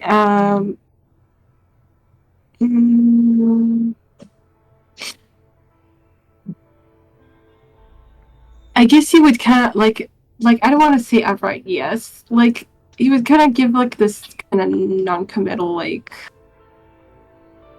a shrug. Yeah, that makes doing sense. the same thing. That makes sense. Muninn would like nod and like it'll Muninn would nod and say it'll get easier, Anghel. Like not everything is your fault. As in, sorry, let me reword that. Muninn would say, you're not responsible for everything. That's what Muninn would say, because not everything is your fault sounds a bit weird. Sorry, it did make sense to me, by the way. Yeah. Okay, Anghel is like looking at him like he's kind of torn between wanting to feel better and kind of knowing that he shouldn't, sort of. But like he's like it's getting the better of him, kind of like he's like he's letting it happen. That makes sense. Yeah, poor Anghel. Okay, Muninn would nod and probably leave it at that. Okay. Sure. Anything from Illona, Ashen? Not really, no. Okay. Then after a couple minutes, the Marvel's attendants would come back, and he will say they will, because there are like 2 or 3 of them, say, "All right, come along. We found lodgings for you." Nice. Illona would follow. Yeah, Muninn would too. Yeah. They would bring you to a couple. Well, actually, one house that looks very badly kept, and one of them will say, "A guy who owns this died like 5 years ago, so guess he won't mind."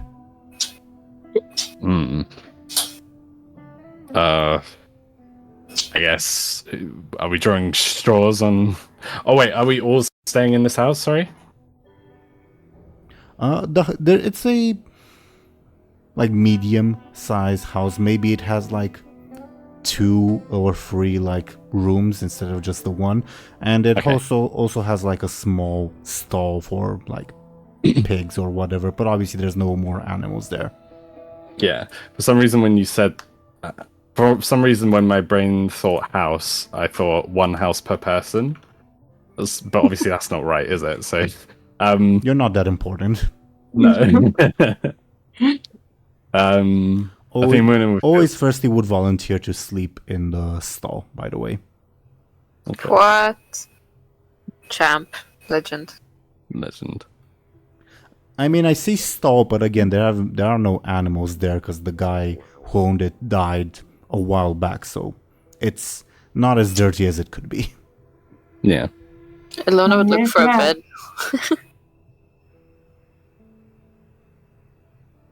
Would there be a bed inside? Or is it just the cold hard floor? There is a large bed that seemed to be basically a large bed made to fit like a family, but there's also like some strawing for like 2 or more people to sleep on the floor. Okay. The bed you said is fit for a family? Like, I guess it's just like they would all sleep together. Mm-hmm. Yes. But is it like a big bed? Yes, it's a fairly big bed, fairly. Mm-hmm. Illona would like lay down at the bed and like, yeah, let's get comfortable here then. I'll cuddle up. Rebobs would sigh and he would say that he'd probably wait in the stall as well. Okay. Muninn would ask, "Are you sure? Can we all fit?" He will take some straw and take with him to the stall. Yeah.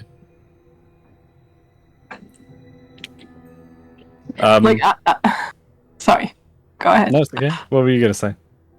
Just that I thought at first when, Illona kind of... did you say she actually, like, went to lay on the bed or just... just... Yeah, she's laying on the bed right now. She has, found her spot. Okay.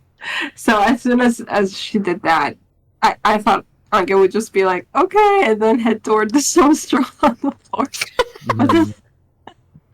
But since she said to cuddle up, maybe if Muninn goes in between, basically to be in the middle, and Anghel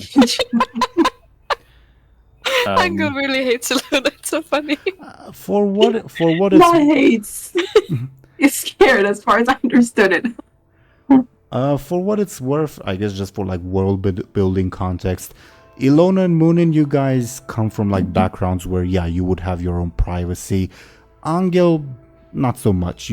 This would not be the first time where like you've shared a bed with your family and your extended family. Yeah, it's not that he's weirded out by the idea. It's just that it's Illona. Like, Fair enough. Yeah. I'm sorry. I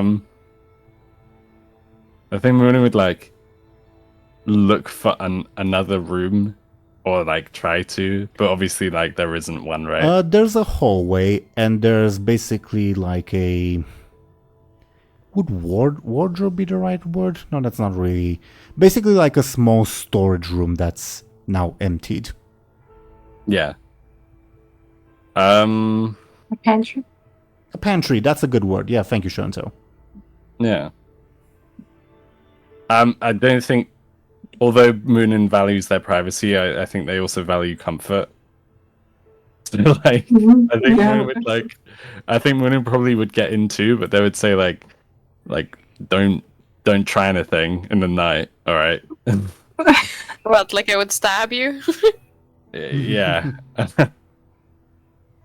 So, and I said, just don't. All right. And, like I imagine like laying there like super awkward, like rolling thumbs and like looking up into the ceiling. Yeah. Muninn would definitely be like, their arms would be firmly pressed, like at their sides, if you know what I mean.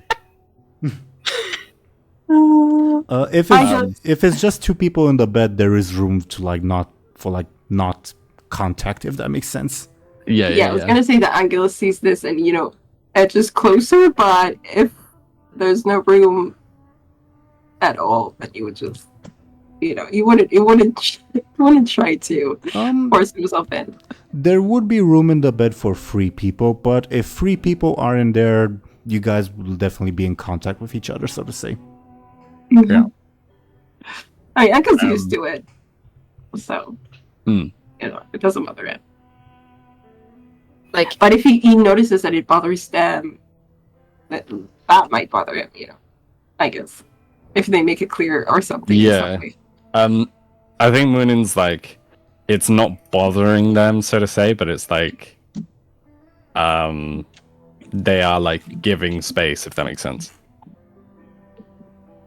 I imagine like as Illona's like laying there looking up into the ceiling, she'd like super fast turn line back, boo.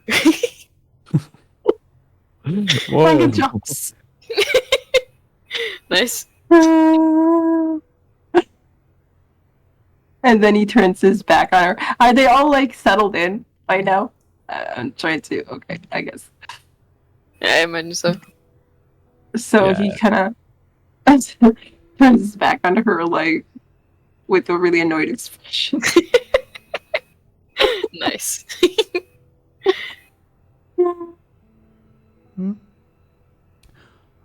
So are you all free, like crammed in bed and I guess preparing to go to sleep? Yep. Yeah, I guess. Okay. You guys let me know if there's anything you'd like to say or do before going to sleep, or if you, well, do. No, I think Anghel goes to sleep. Maybe it takes him a while. Maybe, he struggles with his thoughts a little, but eventually, hopefully. I think if you guys are still awake for a little bit, I think Illona would like describe what she found in the diary of Adela, like as a kind of like a bedtime story-ish. Okay, cool. Would you like to give your edition, Ashen, or how should we pass on this information? I think it's better if you read it, because I'm gonna stumble on the words, all of them. I feel it. Well, so basically like a rereading, if that makes sense? Sure. Okay. Then I will also copy paste it in chat to like make it easier for the players to follow along, but I will also read it out loud, if that makes sense, okay? Yeah. Okay, cool. Okay, give me a second. I copy pasted the 2 entries in the chat. Again, for context, it's the same year as the one you guys are in, and the month, like you're in August, that month was July. Make sense? Yeah. Okay. 19th of the oven, 7186. The war of the Ziemi is over, it seems. We just received a letter. Apparently the Caramel troops will be passing through New Spring. The peasants will probably start fleeing for the woods soon. Gregory is excited for some reason. Don't see why. Cousin Ophelia will be the one meeting with the Grand Vizier, not him, the black sheep of the Dukas family. And then there's the next entry. 21st of the oven, 7186. Read some of Gregory's letters while he was away hunting with Rebob. As usual, he's an idiot. It seems our dear cousin, Prince Adamos, did really well on the battlefield. Apparently he'll probably be named Governor of Hard Rock. So there will be an opening for the Princedom of Bogdania. Seems Prince Adamos wants to get his choice of successors, that's why he's marrying some scion of the Janaios family in Emperor City. He still seems to think that the Grand Vizier is indebted to them. Apparently Gregory found out that the Janaios family is in for a bit of a downturn. Still, if Prince Adamos falls, his cousins, the Zarhos and Dukas families, are also at risk.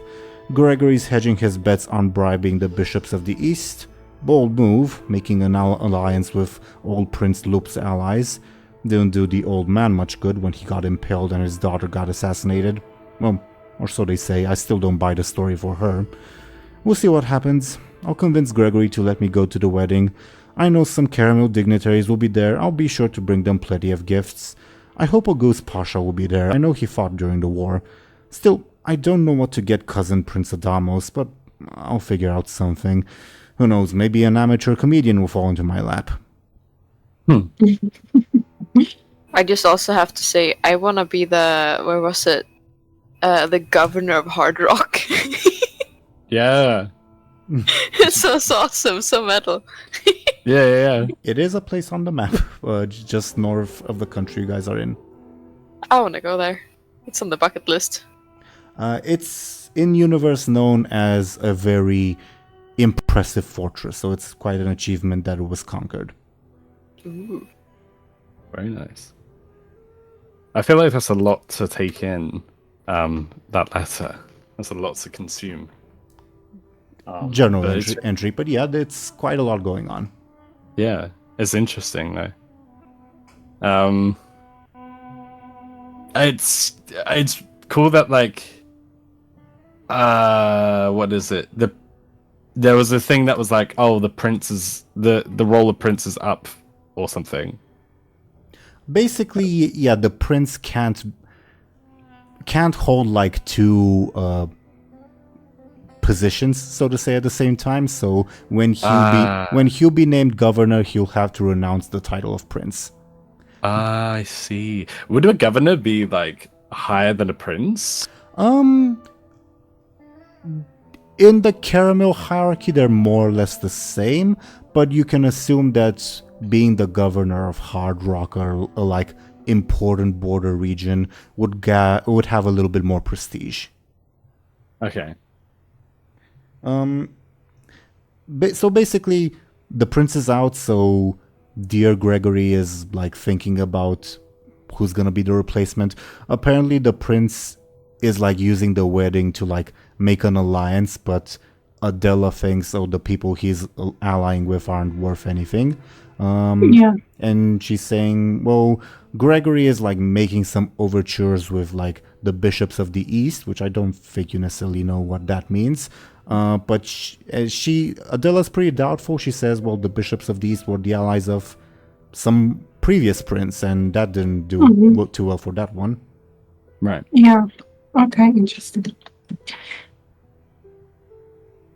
There's lots of stuff going on, and obviously, if and when Illona reads the other parts of the journal, there'll be lots of stuff going on there too. Yeah, Okay, definitely. cool.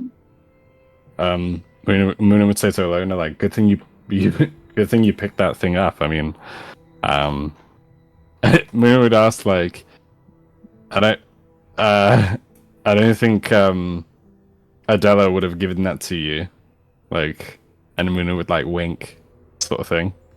Actually, it's dark, so maybe Muninn wouldn't do that. So like, Muninn would just imply like, she couldn't have given that to you, surely. Sort of thing. I imagine one of you would have lit a candle, because reading on in pitch black is kind of, Okay.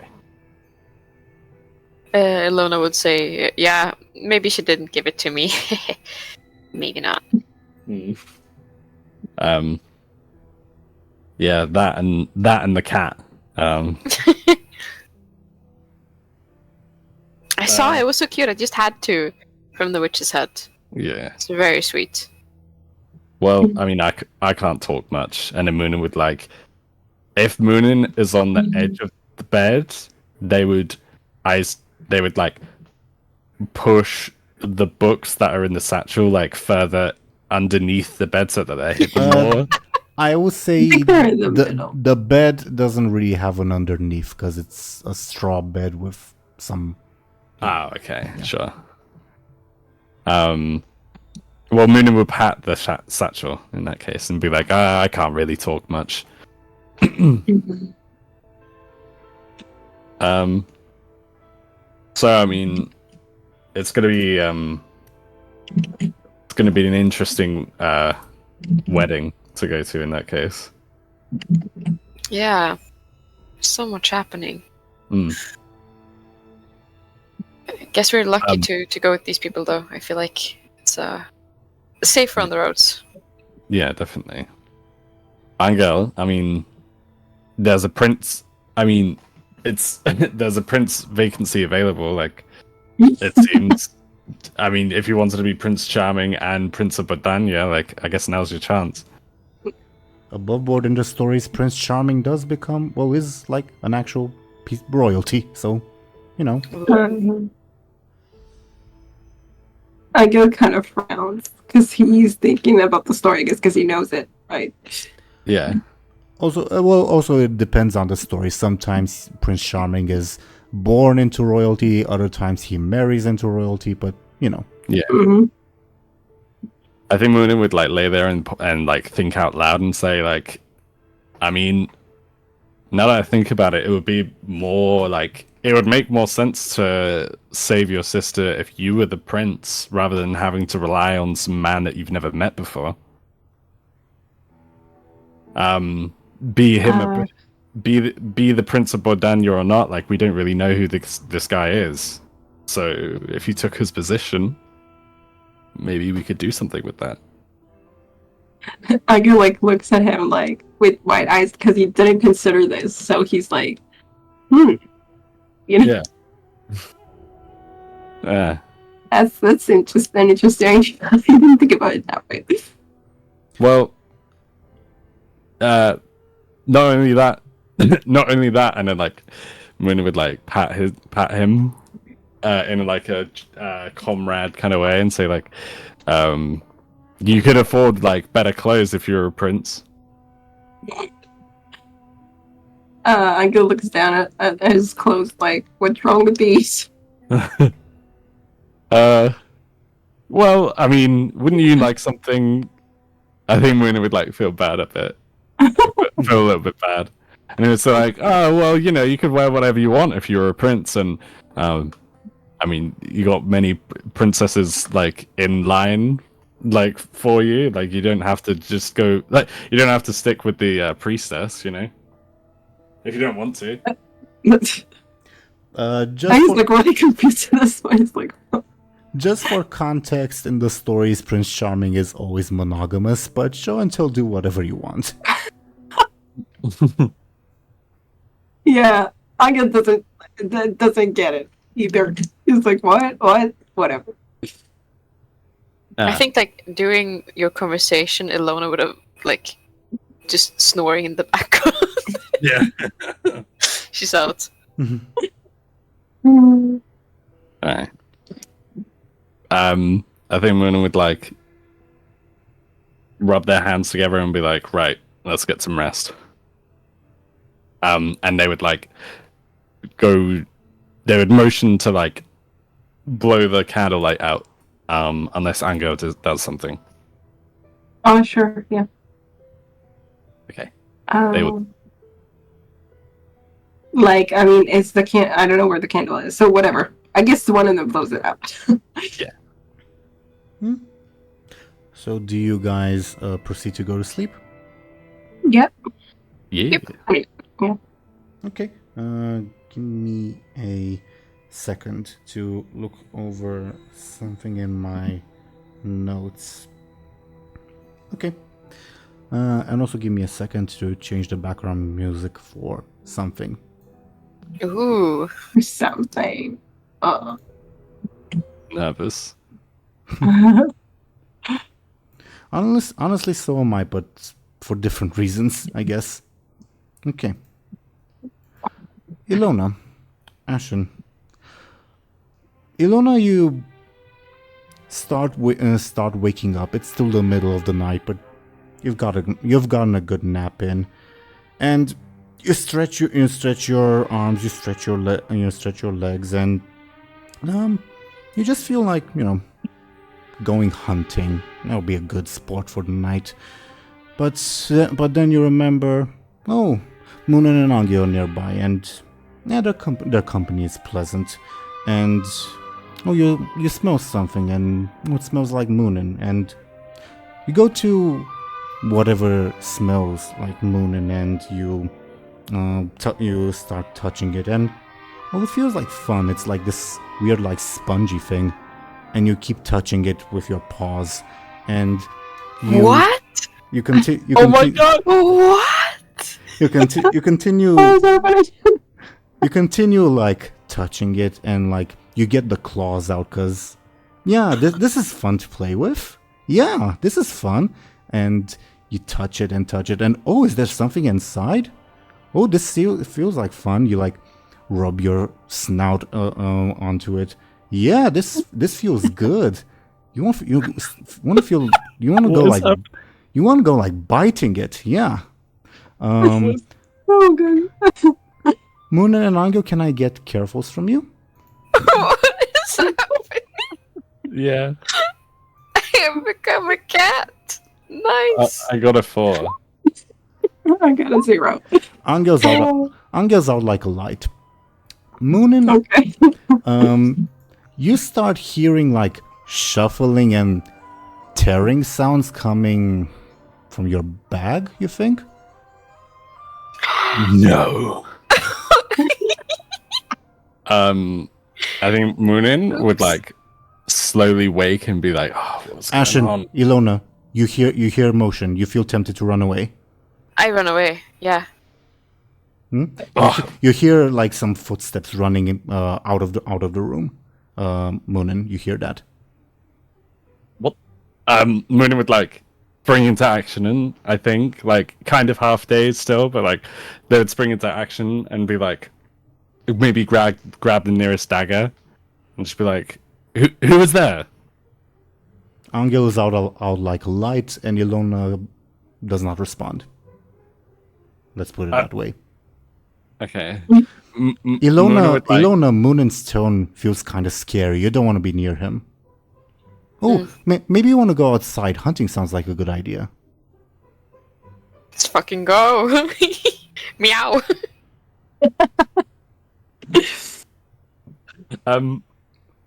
I think if it's okay, Muninn would like pat Anghel and be like, Anghel, wake up, and then they would go to pat Illona awake, and then they realize Illona's not there, so they would say like, Okay. Anghel, Illona's missing. Wake up. Okay. Anghel like kind of wakes, like it's really groggy though. It's just like it doesn't really understand for quite a while. Anghel, we need to go find Illona. Like, but I think someone's been in our room. Like if Muninn is starting to go or something, Anghel will follow. He's just not exactly sure what he's doing yet. Okay. Muninn would like grab like a second dagger perhaps, and then rush out the room. It's pitch black. You probably trip over the like doorstep. Okay, that is fine. I probably like Break stubbed your my toe. toe. Yeah, I was gonna say. Full circle. Inside joke, I broke my toe, viewers. That's what they're talking about. Illona has no difficulties with the light. She's perfectly comfortable seeing in the dark. For reference. So she doesn't trip over this doorstep. Okay. Very cool. Like Muninn would like grab their foot and like sort of like hobble on one on the other foot, like to like keep moving, sort of thing, and just be like who's there? Like show yourselves. Illona, Muninn's aggressive voice is once again scaring you. You want to go away. Plus, the hunting's outside. Yeah. Speaking the truth here. Let's go hunt. Muninn, your like shouts. Because of your shouting, I think probably Rebob like runs up and he doesn't say anything, but you obviously get that he is concerned about something. Yeah. Muninn would say to Rebob, like, there's Illona's missing and there's someone's been in our room. Rebob would point, like, take out his dagger and ask, "Do you know where?" I don't know, but I heard footsteps that way, and then Muninn, I assume, would point into the correct direction as to where they heard the footsteps. Because of your earlier careful roll, sure. Okay. I heard footsteps that way. I think someone's trying to. Someone's trying to mess with us. Anghel's there. Joined them, by the way. Okay. Always first is snoring. Well, it's not him then. Yeah, do you guys... Well, Rebob would proceed in that direction. Do you guys follow? Yeah. Yeah. It's still pitch dark, by the way. Does anyone, like, light any source of illumination? Is there something, like... Is there something that you grab, like, quick and do that? There were a couple candles inside, but I don't know if you guys would have thought about that. Yeah, I don't think so. Maybe? Yeah. Maybe if it was like pitch black or two, maybe Anghel would have crawled. I don't know. Maybe? I would only say Muninn. I would only say Muninn hasn't, just because they picked up both daggers, and also I didn't even above board. I didn't even consider to pick up a candle at the time. But obviously, Anghel, that's up to you. Or Show&Tell, that's up to you. I mean, kind of feels like cheating, but sure, we can say that you thought about it.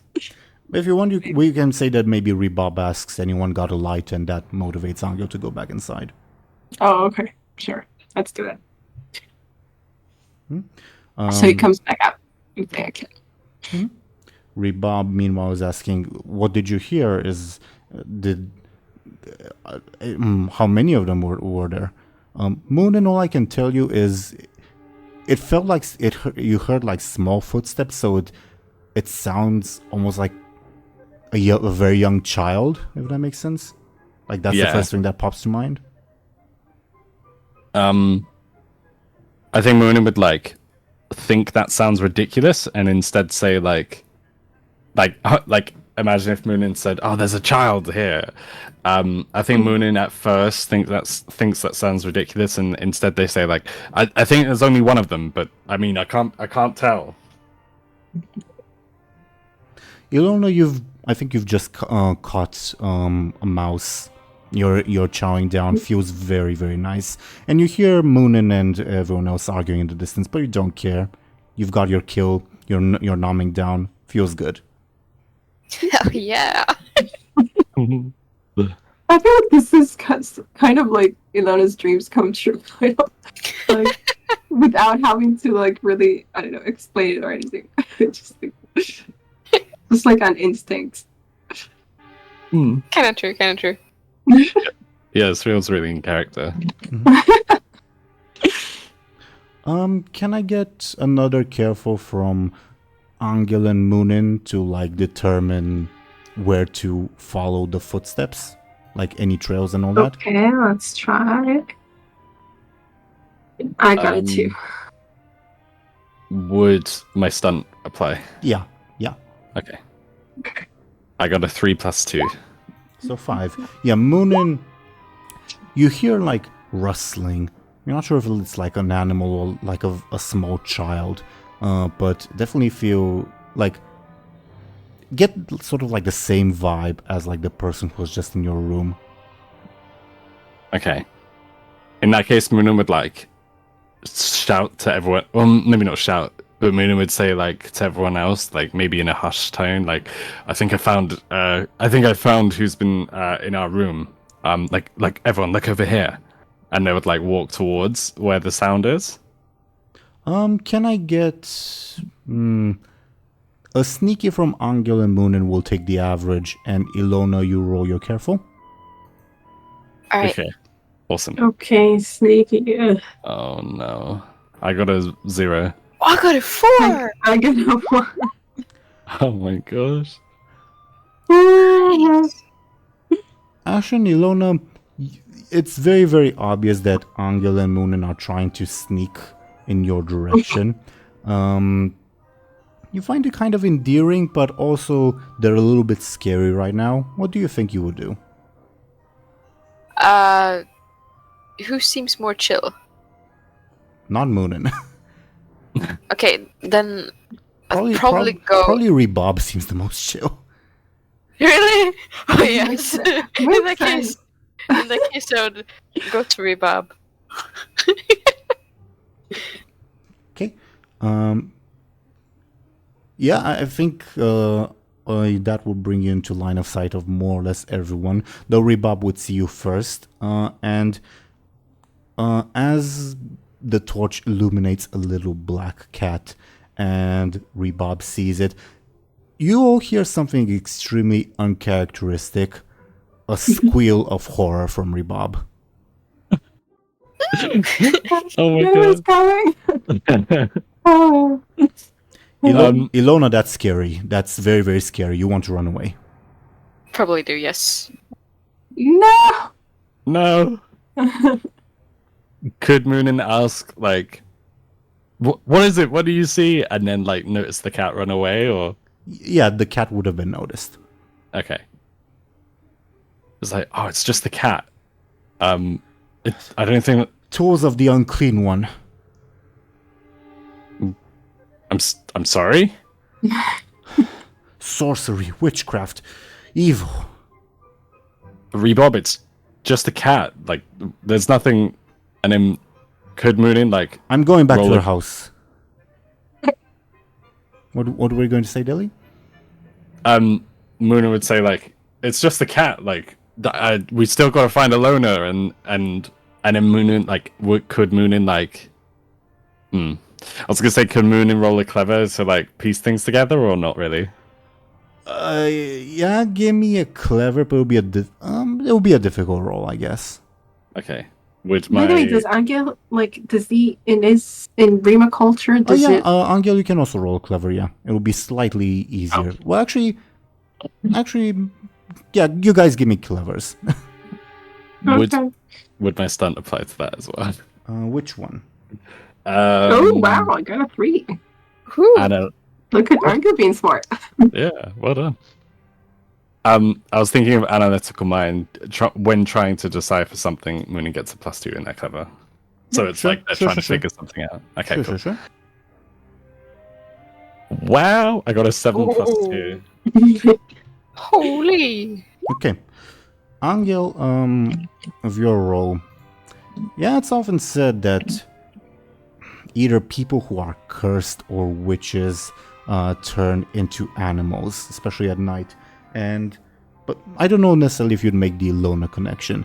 Muninn, you would realize the same thing. It's also not just a Rima culture thing. It's actually something quite widespread related to like witchcraft turning into animals, black cat specifically. Yeah, okay. And I guess with your role, Muninn, because you got a very good role plus your stunt,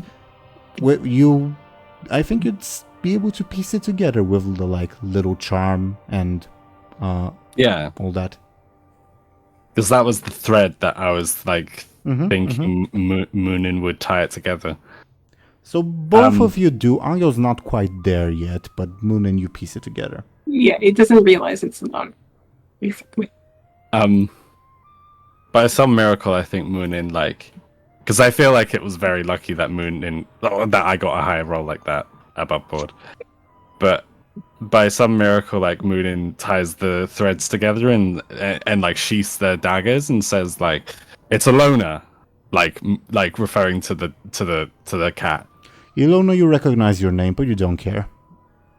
I'm busy like doing a hairball or something. Yeah. Above board, I think there was like a study that cats recognize their names. They just don't care if you call them. Yeah. I love that. That doesn't surprise me at all. Anghel is like, I think he's like, who's Illona? Like, what? Where's Illona? The cat is Illona. It's shit, and then it sinks in. Yeah, it's the charm. It's the charm that she stole from the witch. It's turned her into a cat. Rhubarb, like, it's okay. The cat won't. Oh, well, actually, I can't make any promises. Rhubarb would have left. Okay, Muninn would like interrupt themselves halfway through anyway. After realizing that, and they would say like, I think they would like signs and like, here, kitty. Give me a flashy.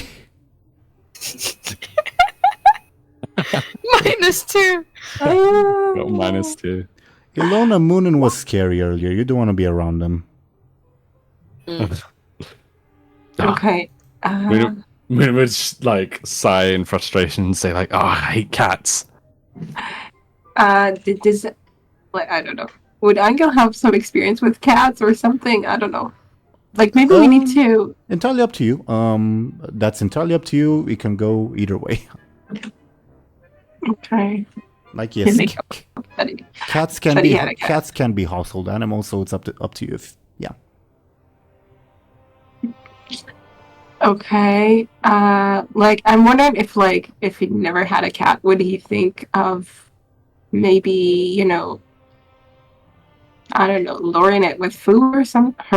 Luring her with food or something? Does that even work on cats? I don't know. Yeah, it can. It can work. It can, yeah.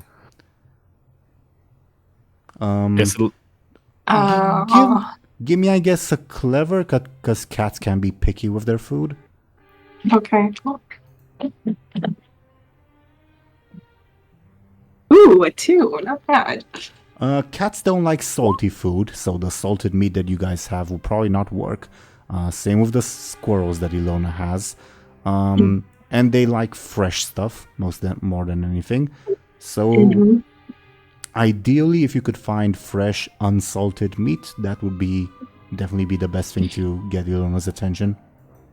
Okay, that's kind of cool. That's something we have on hand. Okay. Anghel signs to Mona like meat or something. I don't know. They have like ideas. Muninn would sit and think for a minute, and they would ponder like, there isn't any. No, there isn't. I don't even think it's worth asking. But Muninn would say like, I don't think there's any meat nearby. Yeah. We could get some straw from the bed and sort of use it as like a cat toy. No. I was sure you were gonna say cat toilet. I was like, what? Cat toilet. Come in. Oh yeah, I don't know. You want to go? Yeah.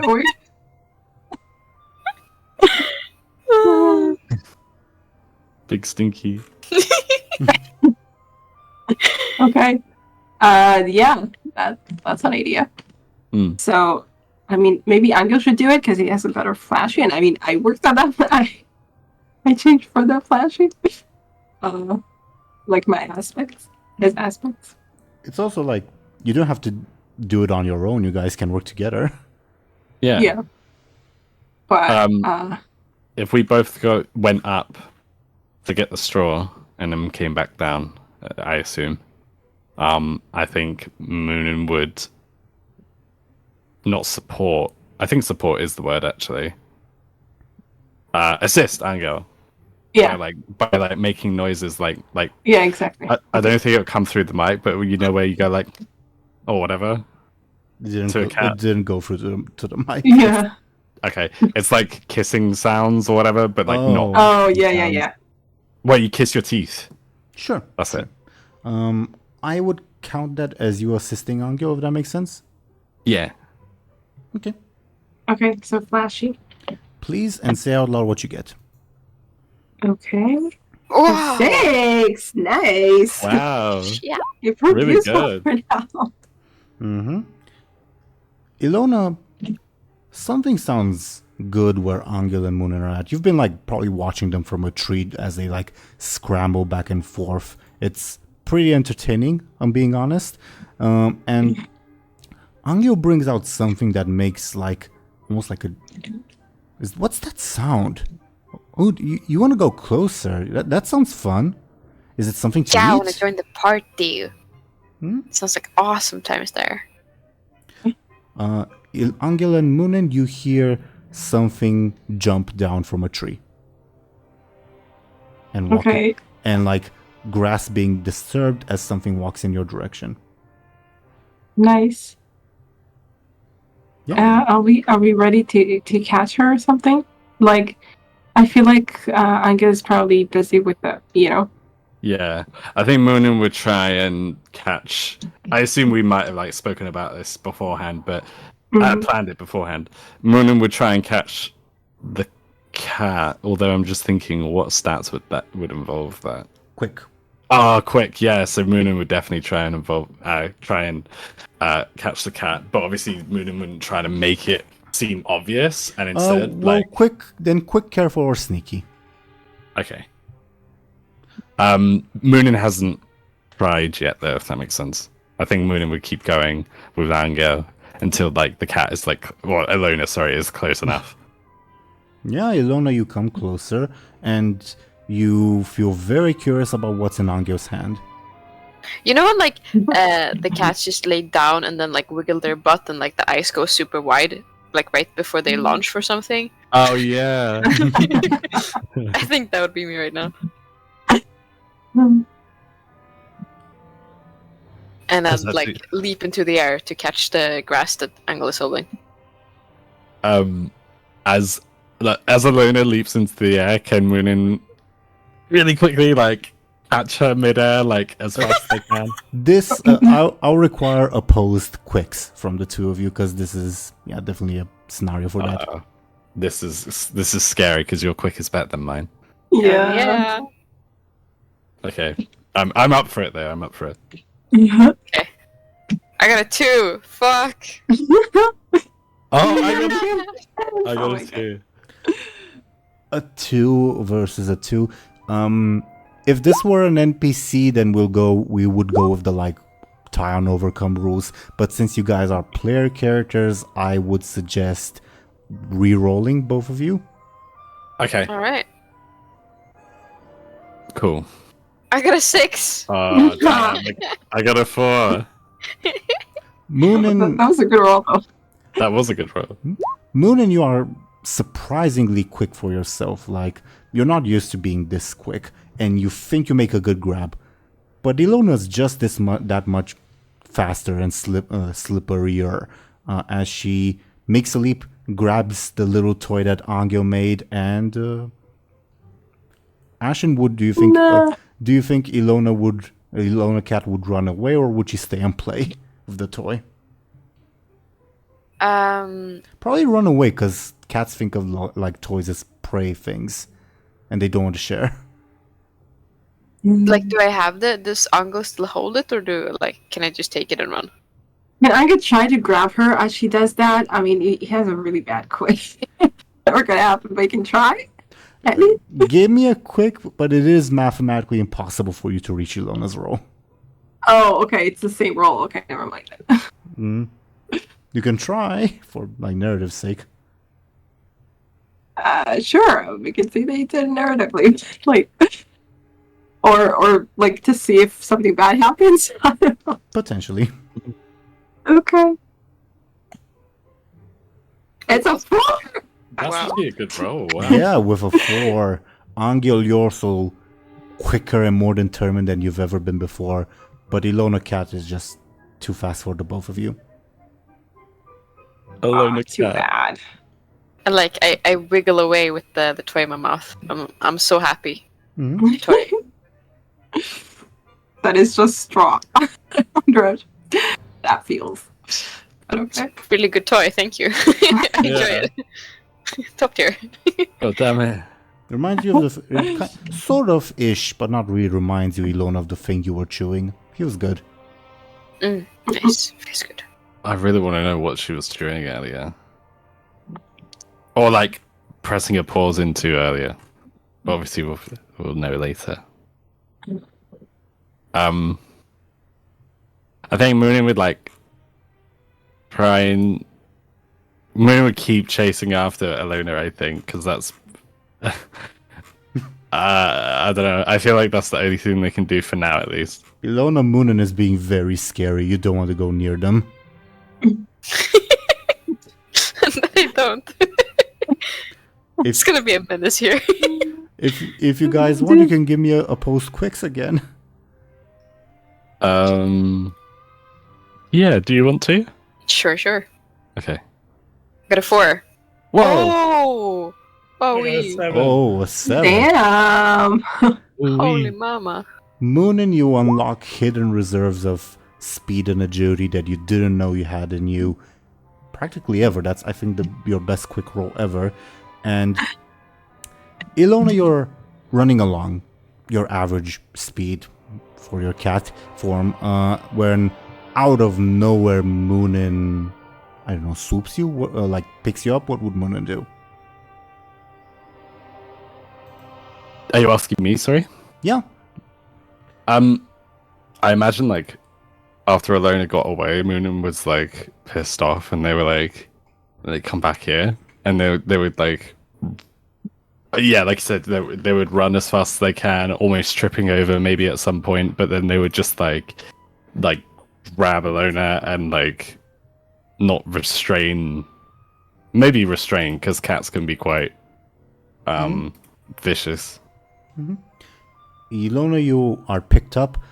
Normally, you'd feel comfortable around Muninn. Muninn is a comfortable smell, but this night, Muninn is scary. Okay, I will probably like, what's it called when you try to get loose? Not squiggle. Wriggle? Wiggle? Wriggle. Yeah, probably. Can I get then opposed carefuls from you? Okay. 3. A 3. Tie again, since it's player versus player. Can I get a reroll? Jesus, this is tense. 3. Oh, a 2. Illona starts to wriggle away. Oh my god. She will eventually succeed. Yeah, Muninn would like try to stop her, but obviously they can't. And they're like, "Ah, damn it!" And they would probably like punch the ground or something in frustration. Illona Muninn is being very scary. You don't want to be anywhere near them. I think I would probably run into the house again in that case, because they're like all outside. And I got my prey, so just like, yeah, let's see what the thing was in the bag that I wanted to chew on before. Yeah. Illona cat runs back towards the house. Okay. Do we notice that? You Like, is know the direction she ran in. The direction. Okay. Okay. I think we both. What? No. I'm sorry. Muninn would look towards the general direction, and then like look to Anghel, and be like we gotta catch her. Yeah. So Anghel goes with him. I guess we're going. Yeah, they would like stand up and then like run towards where they think Illona went. Which I presume would be the house, right? Yeah, I assume so. Yeah. Always first is still snoring, Rebob. If you were to like check in on the stalls, he looks very alarmed. Like he's doing that thing where like he's trying to sleep but is staring eyes open at the ceiling. But yeah, if you go inside, I'm guessing you have like a candle for illumination. Yeah. Yeah. Oh, right, yeah. Did we drop it at any point? I guess not. I guess Anghel was holding the grass in one hand, the candle the other. Yeah. But then how did he try to get? I don't know. Whatever. Yeah. Then, also, how do you approach? Because depending on the manner, you might scare Illona Cat. So I guess we approach legally. Did you say Carefully, legally? carefully. Oh, I heard legally. Carefully. Yeah, can we do that? Sure, give me carefuls. Okay. Oh, my sneaking and careful is the same. Whatever. Fine. Mine isn't. A 4, both of us. Yeah, both of us. You're both cautious in your approach. You will not startle Illona Cat unless, like, you do something specifically startling of your own choosing. And as you hear like some like tearing sounds from the bedroom, and as you like turn the corner and look in, you would see Illona's butt, probably, as like her front end is full on in Muninn's bag, and you see torn pieces of paper. Oh, No. Oh my god. That's Feels the good, most feels erotic good. thing that has happened. Which book has she been fucking up, though? That's the question. A closer examination would be warranted. Okay. I don't think Muninn would care, though. Because they would probably, like... I think Muninn, after seeing this, like, would go like, "You motherfucker!" and then, like, just run to get her, like... Even if they don't catch Illona, they would, like, run towards her to, like, shoo her away. But they would also be trying. They would also I think Anghel's a little taken aback. Yeah. By this reaction. Illona, can I get a forceful from you? Because I think Illona Cat would try to wriggle herself out of the bag, if that makes sense, because she's a little bit stuck. Okay. -2. I'm mega stuck. Yeah, Illona, even though she feels Muninn's absolute rage and she feels them coming, she cannot get herself out of the bag. She is unfortunately stuck as Muninn reaches her. Okay. I think Muninn would like be their momentum, despite the fact that Illona isn't going anywhere, their momentum still wouldn't cease, and they would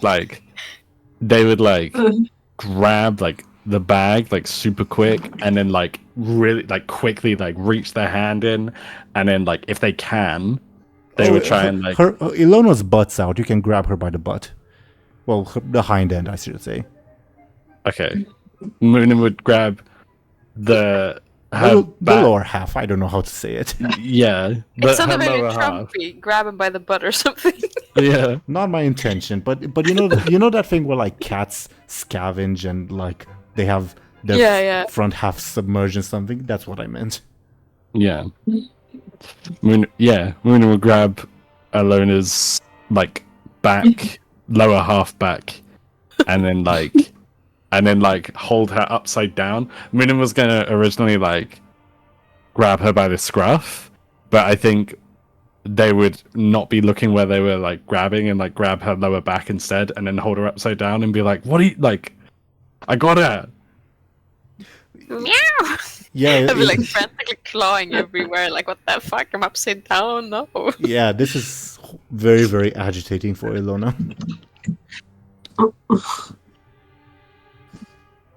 I think Muninn would try to hold Illona with one hand and then like look inside the bag with their other hand. Give me a careful, because that's going to be a challenge. Okay. Oh, I'm so nervous to And drop Illona. Ilona, how do you think you would oppose this? Okay. Maybe Anghel like comes in to like finally approaches to try to help. Okay. Although he's like looking at well, fine. Is it too late to do an assist in that case, or? You haven't rolled yet, from what I can see. Okay, cool. So I mean, Anghel is like what what is Muninn trying to do exactly? Muninn's holding Illona in one hand, and then Right. with their other hand, they're just looking in their bag to see like the carnage. So I guess Anghel just like comes near the cat, kind of, and kind of holds his hands like in readiness, I guess. Or something. Yeah, I don't know. sense. Definitely. Okay. Okay. I will roll in that case. So again, Ashen, how do you think Illona Cat would oppose this? I think like from being held upside down and all this, she would like go super, I don't know, panic mode. I guess forcefully try to wiggle my way out. Forceful, yeah. Yup. Okay. A 1. Oh no! I got a 5 plus Yeah. the assist. It's either that Muninn is able to hold on to Illona easily enough, or that maybe they hand her over to Anghel. Up to you guys. I think maybe if as long as Anghel is able to catch her, like Muninn would definitely like not like chuck her at Anghel, but like Muninn wouldn't. It's soft. Yeah, Muninn wouldn't be very careful with handing her over to Anghel, but You're gonna drop it. Drop we her. wouldn't want to drop her now. Yeah. Okay. Would Anghel accept? Anghel was just kind of like kind of I don't know how to say it. Kind of struggle, I guess, because Muninn is pretty like careless, right? Right. So Sangha would just like try to like and make sure she doesn't drop to the floor, I guess, and Yeah. and it kind of I don't know what is Illona doing exactly. Struggling, probably, she- I imagine.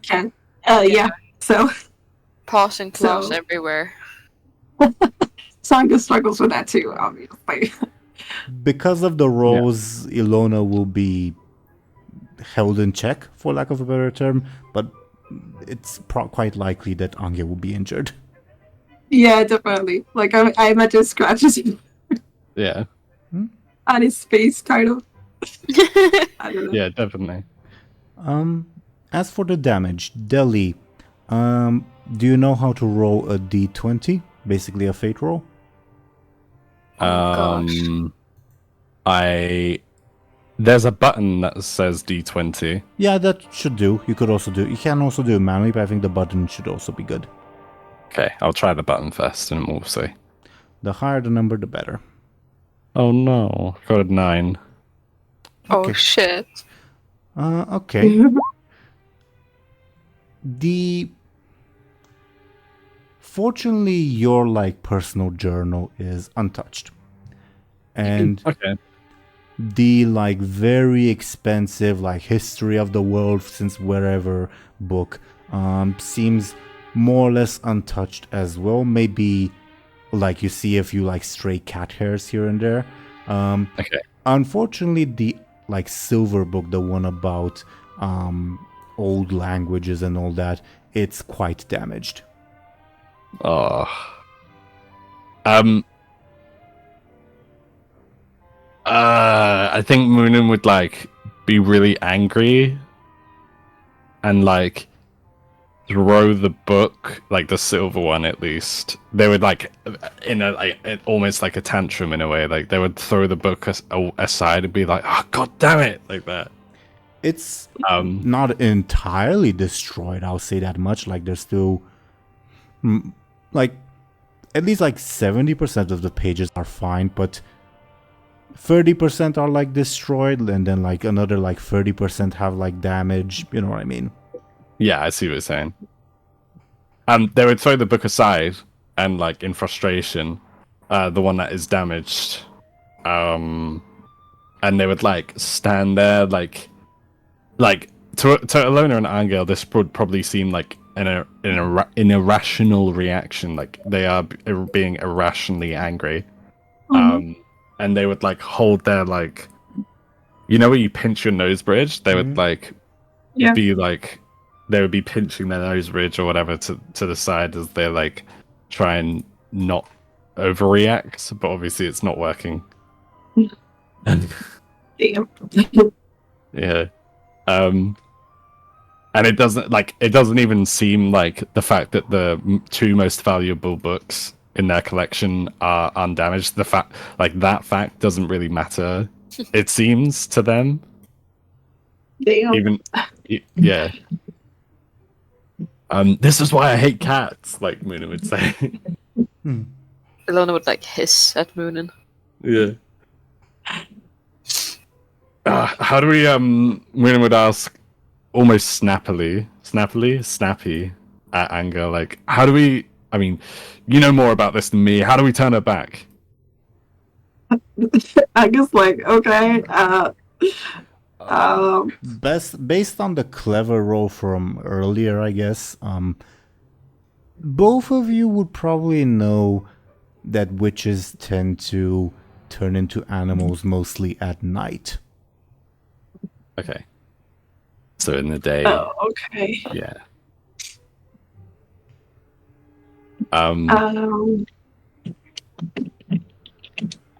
It would be hard for Anghel to Communicate while holding. Yeah. Yeah. That's true. Like, he can't do anything, and also, like, he's struggling with a crazy cat and a crazy person. Yeah. I think Muninn like realizes, oh wait, Anghel can't like sign without 2 free hands, and they would say like, sorry, I dropped something.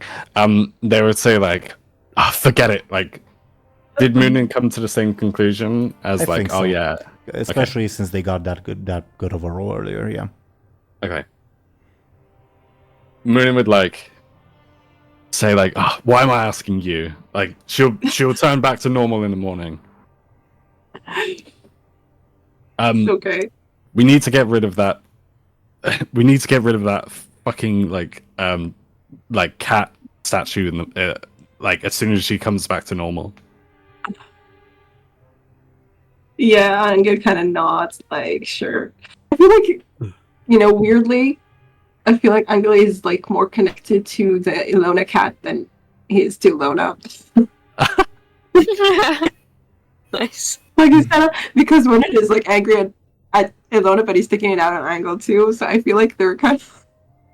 Yeah. I mean, I don't know how Illona is reacting, but Anghel's kind of like, holding her like a protective something. I don't know. In that case, I think Illona cat would like realize that it's more chill with Anghel and probably calm down. Maybe make a little meow Yeah. to get your Aw. attention. That's cute. Anghel kind of, strokes her. I think Illona would like. Go ahead. You say what you do.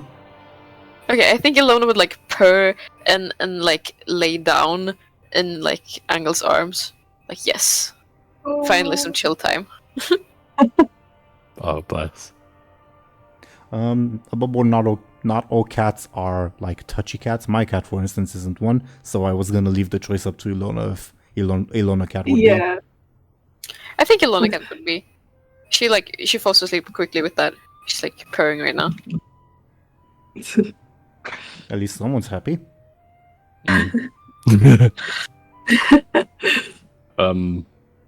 Muninn would walk out of the bedroom. Muninn would look at Anghel and Illona and then walk out of the bedroom without saying a word, I think.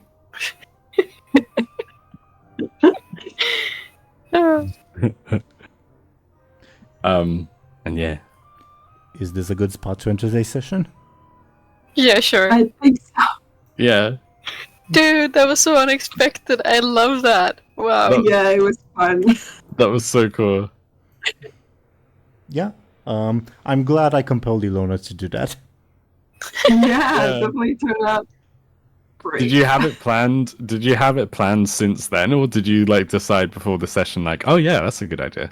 Bit of column A, bit of column B, in the sense that the Illona turning into a cat, I did have that planned much earlier because it was one of the ways the witch was gonna ask you to pay up your debts. Oh wow. But okay. it was gonna be a thing of Illona turns into a cat and either Anghel or Muninn turn into a mouse. What? You cut out? What did you say? Illona turns into a cat and what? And either Anghel or Muninn turn into a mouse. Oh, Oh, shit! Oh. I killed you. That's so Wowie. cool. I love that. I would have loved that for that to happen, to be honest. There's still time. You can find a mouse statue somewhere. Yeah. Let's piss off another witch or something. Easy peasy. Yeah. But I did.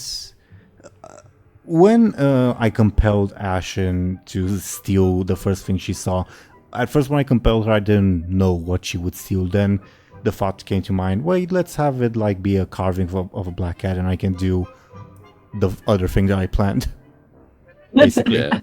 Hell yeah. Nice. I'm glad that you did. It was cool. Yeah, great choice. I'm curious how was the reveal, I guess. Like Ashen, I hope it didn't feel like weird that I like took control of your character, so to say. Yeah, That was awesome. I liked that a lot. It was really fun to see, like, because you really guided with like the mindset with that, like what would Cat Illona do, and it was really fun to like see the instincts and like, yeah, this is interesting. You like that? Mm-hmm. This is scary. Yeah. I have had a lot of cats during my lifetime, so yeah. I also really liked the whimsical music for it. It was very fitting. Yeah, definitely. Yes. It's called Vermin Holes from Mr. Pandaria. It's a soundtrack. I'll link it in our private Discord. Nice.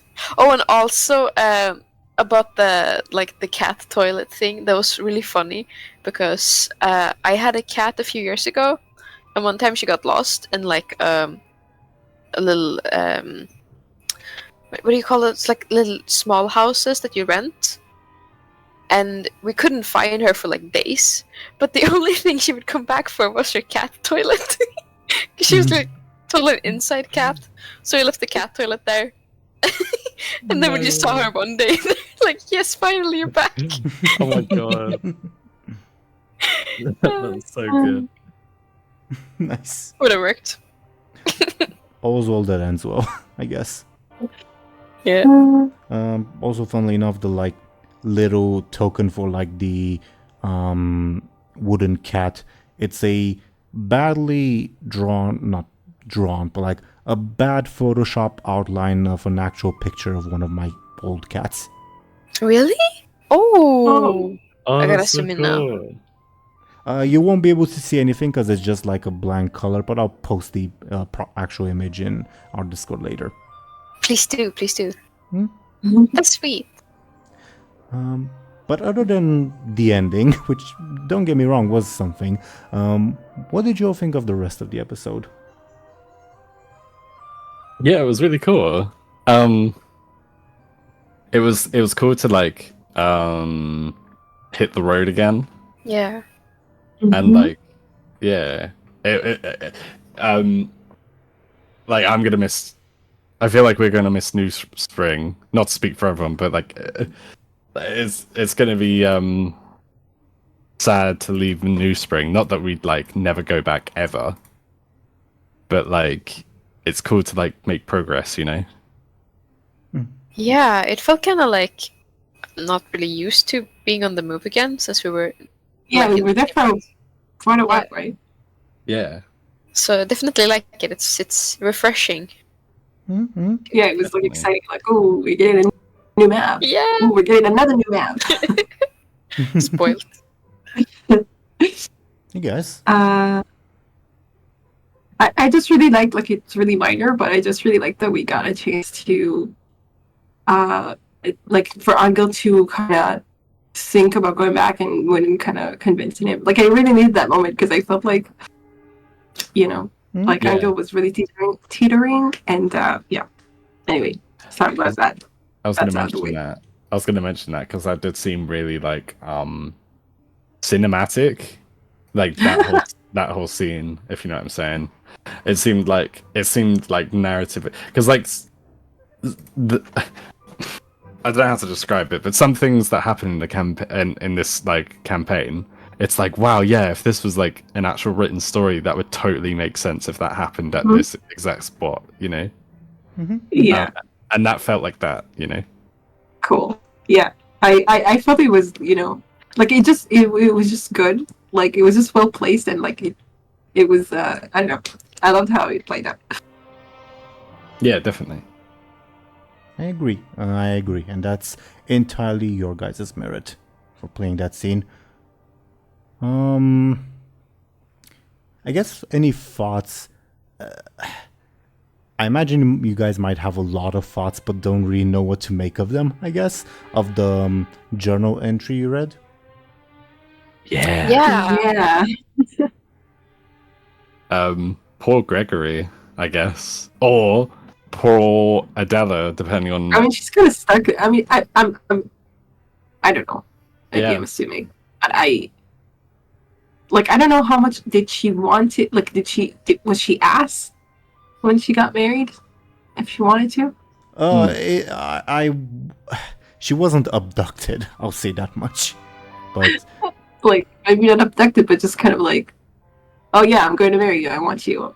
That's it. I don't know. or are you wondering, like, for instance, if it was, say, I don't know, hypothetically, let's say Gregory saw her one time and then, like, didn't ask her, but, like, asked her parents instead, and Something like that. Yeah, that's what I thought. maybe. The answers are in the rest of the journal. Oh, okay. Ooh. Very cool. Interesting. Story for another day. Yeah.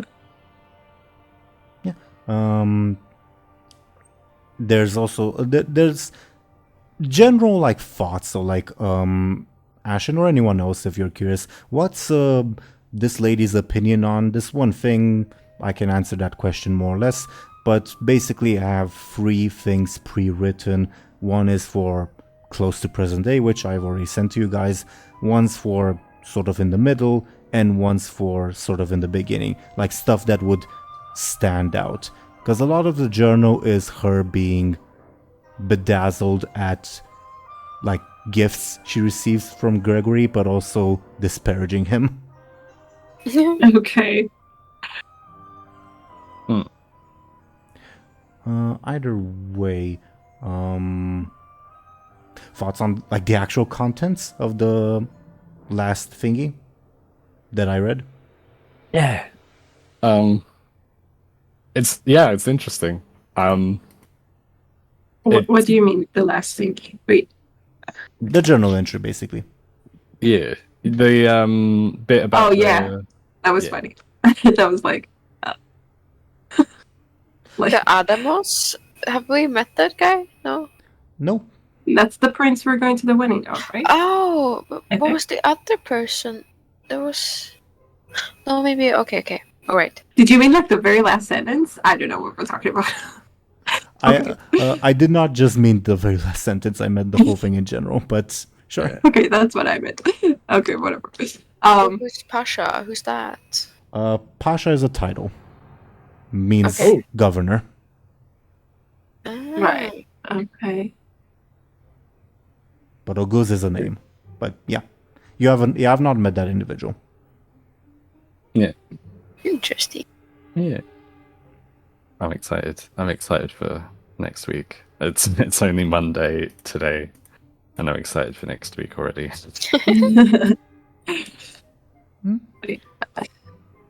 So we're not clear on why she wants to meet Agus, or maybe it's something to do with the fact that the prince might fall. I don't know what. Something. Feel free to speculate. I will say that, like, generally speaking, this is common knowledge. That's why I'm okay with saying this. That generally speaking, the Prince of Bogdania and of, like, neighboring Basaria, and to a lesser extent the Principality of Mansijag, they are more or less chosen by whomever the Grand Vizier or the Sultan or whomever else favors in that moment. And they're basically chosen by political favors and bribery. It's kind of a wonder if a prince can keep their throne for more than like 2 or 3 years. Okay, damn.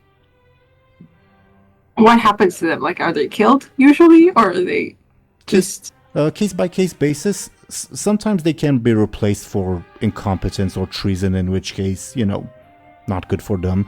Sometimes they're just replaced because a higher bidder came up, in which case what they usually do is they either return to the Emperor's City and try to gain favor once again, or they go to some other place, like for instance neighboring Ziemilechia, to try to convince them, hey, name me prince, I was prince before, I know what I'm doing. They most of the time if they were replaced for treason, bad news for them. If they were replaced for something else, they usually just have a try again at the throne. Okay. Very cool. And yes, there's tens and possibly hundreds of pretenders out there. Pretenders? What does that mean? That they were pretending to be princes? Not pretending. I guess the better term would be claimants. Oh, okay. Yeah. I am the prince because of this. The only legal requirement is that you're related to someone who already was prince. Yeah. Oh, you need to be related. But yeah, that can be you can be the great-grandchild of someone who was prince 80 years ago and you'd qualify, so it's a very vague criterion. Yeah, okay.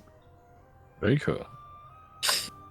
I mean, I was just thinking about Anghel, if he really has a shot at this. Yeah. I don't think he does. Not on the relation aspect, well, unless, I guess, Show&Tell, if we want to make up that, Yeah. I don't know, some prince blood snuck in there somehow. So not through quote-unquote legitimate means, but I mean, there have been princes before who were not related to anyone, and they basically either lied or convinced everyone to pretend otherwise, so you never know. But it's a long shot, and arguably not worth it for just 2 or 3 years in power. Yeah, I mean, he only cares about Willa, so fine, it was a joke anyway. I don't know. Whatever.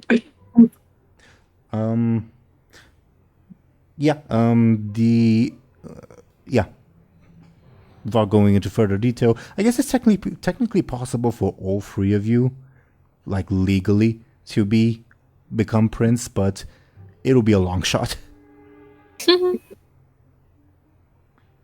if you want to go take the campaign in that direction, I'm perfectly fine with it.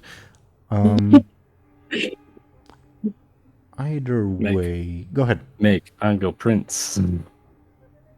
I mean, Make Anghel prince. he is just not of what you want. Yeah.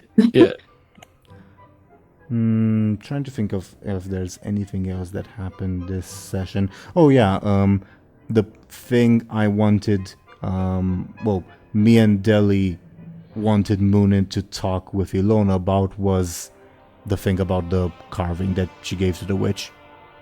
Yeah. Oh. And we ended Oh, okay. So yeah. I see.